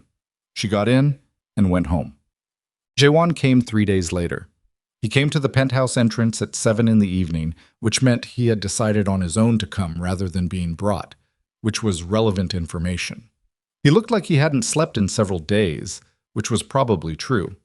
He was 34, and he had always been the member of the family who wore his feelings on his face in a way that had sometimes seemed like a liability and now seemed, to Jae-hyun looking at him in the entrance, simply like the face of a young man who had done a thing he could not undo and was standing in front of the consequences of it. Jae-hyun let him in. Amara was in the piano room. She had heard the elevator and she stayed where she was, understanding without being told that this was not a conversation that needed her in it. Jae-hyun took his cousin to the kitchen. He made coffee, which was a purely functional act that also gave Jae-won somewhere to put his eyes, while Jae-hyun's back was turned, and gave both of them something to do with their hands during the first silence. He set the coffee down and sat across from his cousin and looked at him. Jae-won looked back. His jaw was tight in the way of someone bracing for something. "Say what you came to say," Jae-hyun said. Jae-won's throat moved. "I told myself it wasn't what it was," he said. "At the beginning. I told myself I was just... Han approached me about the legitimate holdings. You know that's where I work. I was never part of the operational structure. And when he started asking questions, I told myself it was normal, that he was your ally and he had reasons to know things." Jae-hyun listened. By the time I understood what it actually was, I had already given him enough that pulling back felt... Jae-won stopped. It felt like he had as much on me as I had on him, so I kept going. He looked at the table. I kept telling myself it wasn't operational, that it wasn't going to hurt anyone, that it was just information about schedules. "Amara's schedule," Jae-hyun said. Jae-won looked up. His eyes were wet. "Yes. Her lessons. Her movements. Her teacher. Yes."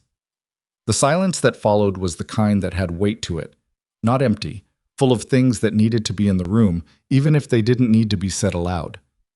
"Did you know what he was going to do with it?" Jae-hyun asked. Jae-won was quiet for a long moment. The honest kind of quiet. "Not specifically. I knew it was I knew you were the target." He paused. "I told myself the leverage was going to be about the organization, not about her personally. But you knew there was a risk." Another silence. Jae-won's jaw worked. "Yes," he said. Jae-hyun looked at him. He looked at his cousin. This person who had been at every family occasion for 30 years, who had held Jae-hyun's father's hand in the hospital, who had been at the wedding. And he felt the full complicated weight of what betrayal felt like when it came from the people closest enough to actually reach you. "Why?" Jae-hyun said. Jae-won looked up. "Not the sequence, not the rationalization. Why did you let him start?" Jae-won was quiet for a long time, long enough that Jae-hyun thought he wasn't going to answer. Then, "Because I've been in that organization for 8 years and I've watched you run it, and I've watched you make decisions, and I've never once been asked to be part of any of it. I'm in the legitimate holdings. I'm in the part that's supposed to be clean. And He stopped. "I thought Han was offering me something that was actually mine." The kitchen was very quiet. Jae-hyun absorbed that. He sat with it. He thought about Jae-won at 26, coming into the organization in the only place it seemed appropriate to put him, and staying there for 8 years in a holding pattern that Jae-hyun had maintained without ever really examining why he maintained it. "That's not an excuse," Jae-won said. "I know it's not." "No," Jae-hyun said, "it's not." "But it's the truth." "Yes," Jae-hyun said, "it is." Jae-won looked at him. "What happens now?" Jae-hyun looked at his cousin for a moment. He thought about what he had said to Han in the conference room. He chose under conditions you engineered. What he does after that is his choice, made under his own conditions. That's what a real choice looks like. "You're going to stay in the legitimate holdings," Jae-hyun said. "For now. There's going to be a period where I don't know how much I trust what you tell me, and you're going to have to accept that. It's going to take a long time." He paused. "But you came here yourself. You didn't have to do that." He looked at Jae-won. "I noticed." Jae-won's eyes were wet again. He pressed his lips together. "Jae-hyun, don't," Jae-hyun said, not harshly. "Not right now. Drink the coffee. We'll talk about the rest when I've had more time with it." Jae-won nodded. He wrapped his hands around the mug. He drank. They sat in the kitchen together for another hour and didn't talk about anything that mattered, and it was, in its own painful way, a beginning. From down the hall, the sound of the piano started, halting at first, then steadying. The left-hand pattern that had given her trouble for months played now at the deliberate slow tempo that built the thing correctly, and then gathering pace, and then arriving, imperfect, still, a few notes uncertain at the edges, but arriving. Chaewon looked up at the sound. "She plays," he said. "Yes," Jae-hyun said. Chaewon listened for a moment. "She's good." "She's getting there," Jae-hyun said. And there was something in his voice when he said it that made his cousin look at him with an expression that had several things in it, and then look away. The weeks after were not simple. He had told her they wouldn't be, and she had not expected them to be. And what developed between them was not the sudden warmth of a dam breaking, but something slower and more honest than that, built in the ordinary moments of two people who had decided to stop performing and were now learning what was actually there. The rooms of the penthouse changed, not dramatically. She was not a woman who needed to make statements through furniture, but specifically. The wall between the two bedrooms became, over the course of 2 weekends, a single shared space with her things and his things in it, which required a particular kind of negotiation about what belonged where, and produced one argument about closet space that was the most ordinary fight Jae-hyun had ever had, and the most satisfying to be on the other side of. The market chair moved from the piano room to a corner of the shared bedroom, because she wanted it there, and he did not object to anything she wanted. The piano room gained a second chair, not the market chair, a different one, something Jae-hyun chose himself from a furniture store in Hanam-gu on a Tuesday afternoon when he had left a meeting early and found himself with an hour and no particular destination. He had stood in that furniture store for 20 minutes, looking at chairs and feeling like a man who did not know how to do this very simple thing. And then he had chosen one that he thought she would like, and he had bought it. And when the delivery came and it was placed in the piano room, she had looked at it and then at him with an expression that was brief and did not make a production of itself and said simply, "You picked that." "Yes," he said. "It's good," she said. That was all. It was enough. She kept her Thursday lessons with Elias. He kept 2 discrete vehicles running her routes. By the 3rd week he had suggested once that perhaps the additional security was no longer necessary, and she had said, "Keep them for another month and we'll reassess." And he had looked at her and understood that she had taken the threat seriously in a way that was going to require more than his reassurance, and he had kept the vehicles. He started eating dinner with her most evenings. Not every evening. His work did not accommodate itself to domesticity, and she did not ask it to. But most evenings. They ate at the kitchen table rather than the dining table that seated 10 and had been used 3 times in 18 months, and they talked about things that were not organizational, which took conscious effort on his part, and which she received without making him feel surveilled for the effort. She told him things about her work with the immigrant nonprofit that he had known existed but never asked about, and he listened, and he asked questions that were genuine rather than polite, and she answered them with the specificity of someone who had given up expecting him to be interested and was adjusting to the discovery that he was. She called her father every Sunday morning. The first call after everything had happened was 50 minutes long, and she took it in the bedroom with the door closed.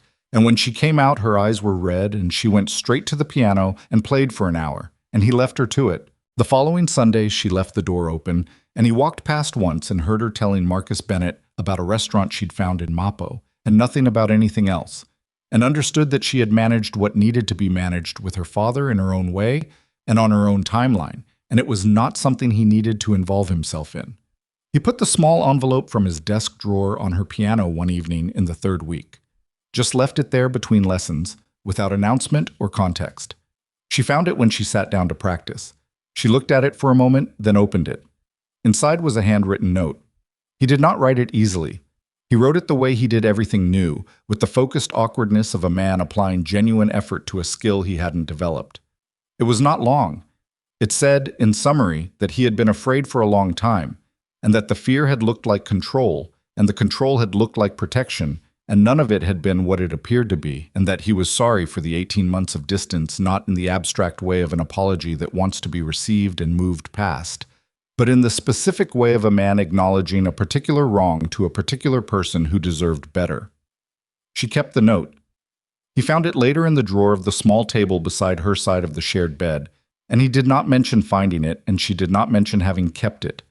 That was, in its way, its own kind of language.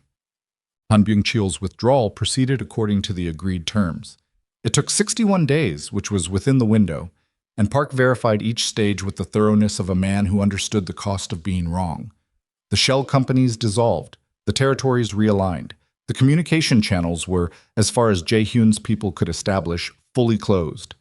Han himself Jae-hyun did not see or speak to again. He did not expect to. Some things, when they ended completely, and this was one of them.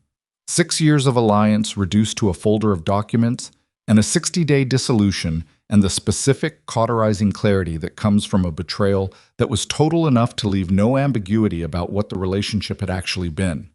The organizational position after it was, counterintuitively, stronger. Seungmin had remained. The two other alliances that Han had approached had, after the document verification, chosen to reaffirm their existing positions with language that was notably more explicit than their previous arrangements. The formal record of the challenge proceeding, with Han's bad faith violation documented and witnessed, had circulated in the way that such things circulated in their world, and what it said about Jae-hyun was not what Han had intended it to say. He had been challenged at a moment of apparent vulnerability. He had shown up with his wife beside him. He had produced documentation that dismantled the challenge completely, and he had done all of it without performing, without the cold, calculated management that had characterized his leadership style for 20 years.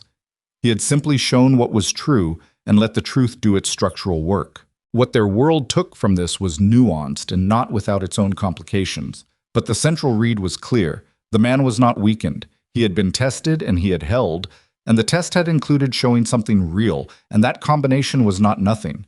Jae-hyun did not spend time thinking about how it had read. He was done, or was trying to be done, with performing for audiences he couldn't fully control. What he thought about instead, in the spaces between work and dinners, and Thursday evenings when the piano room was occupied and he could hear the music from wherever he was in the apartment, was the specific arithmetic of how much he had lost and what was still there. The cousin who had come back, however partially and with however many difficult conversations still ahead. The organization intact. The woman who had arrived with one suitcase and was now asleep in the same room as him for the first time in 18 months of marriage, with the market chair from Hongdae in the corner and her shoes on her side of the entrance, and her books on a shelf he'd had installed because she asked, and he hadn't thought to ask before. And the piano. Always the piano. 3 months after the conference room, Amara played her first complete piece. Not a practice passage, not a fragment, a full piece, beginning to end, at tempo, with both hands working together the way they were supposed to work, interdependent, conversational, each one necessary to what the other was doing. She played it on a Sunday evening in November, when the city outside was the particular gray of Seoul's autumn, and the window in the piano room was fogged slightly at the edges from the warmth inside.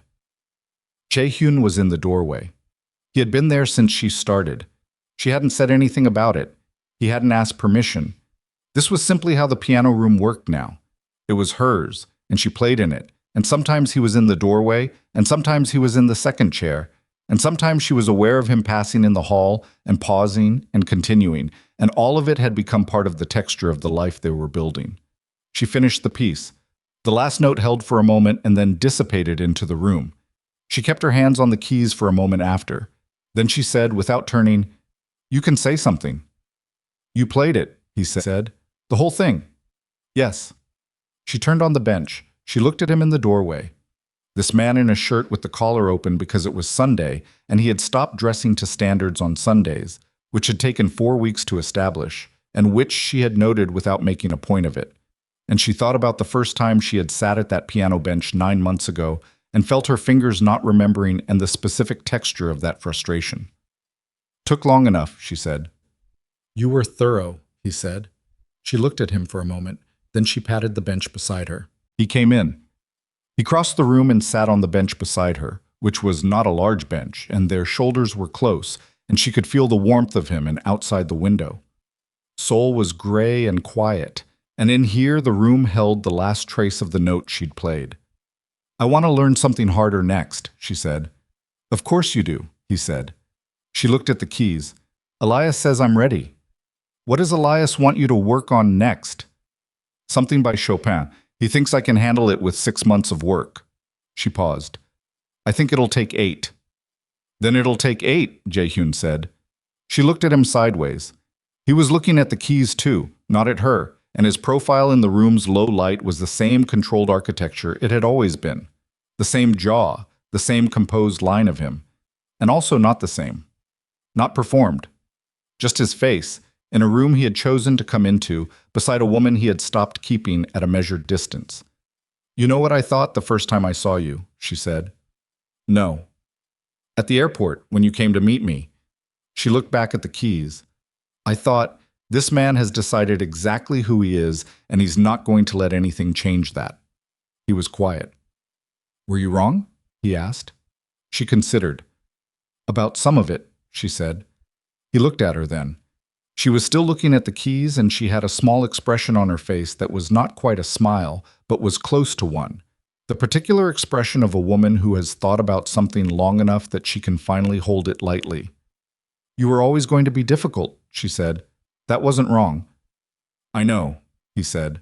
And you were always going to think too much and talk too little and need more time than you admitted to process anything that mattered. She glanced at him. I clocked that early. I know that too. But the part where I thought you had decided exactly who you were and weren't going to let anything change. She paused. She placed her right hand back on the keys, not playing, just resting there. That part was wrong. He looked at her hand on the keys. He thought about 18 months of distance that had felt like protection. He thought about a market chair from Hongdae and a note in a desk drawer in a conference room in Yoido, and the specific quality of her voice when she said, "We at 3 in the morning," in a house he'd never used. He thought about Chaewon in the kitchen with a coffee mug and 8 years of being in the wrong room, and how that kind of thing happened quietly and kept happening because no one said anything until the accumulated weight of it found another exit. He thought about his father, who had run an empire and died in a hospital room with very few people in it who knew him outside of what he ran. He reached over and placed his hand on top of hers on the keys. She looked down at their hands. Then she looked up at him. I'm still learning, he said. I know, she said. It's going to be slow. I've established I don't mind slow, she said, as long as it's actually moving. He looked at her. She looked back. Outside, the city settled into its Sunday evening. The particular hush of a city that ran 24 hours but occasionally found a gear that was close to quiet. Inside the penthouse, the rooms had the quality of a space that was occupied, genuinely occupied, the specific warmth of a place where two people's lives had left actual marks. The piano was her thing, and she had made it hers, and it had changed the apartment, and changed him, and changed the shape of what 18 months of distance had been building toward without either of them knowing it. She turned back to the keys.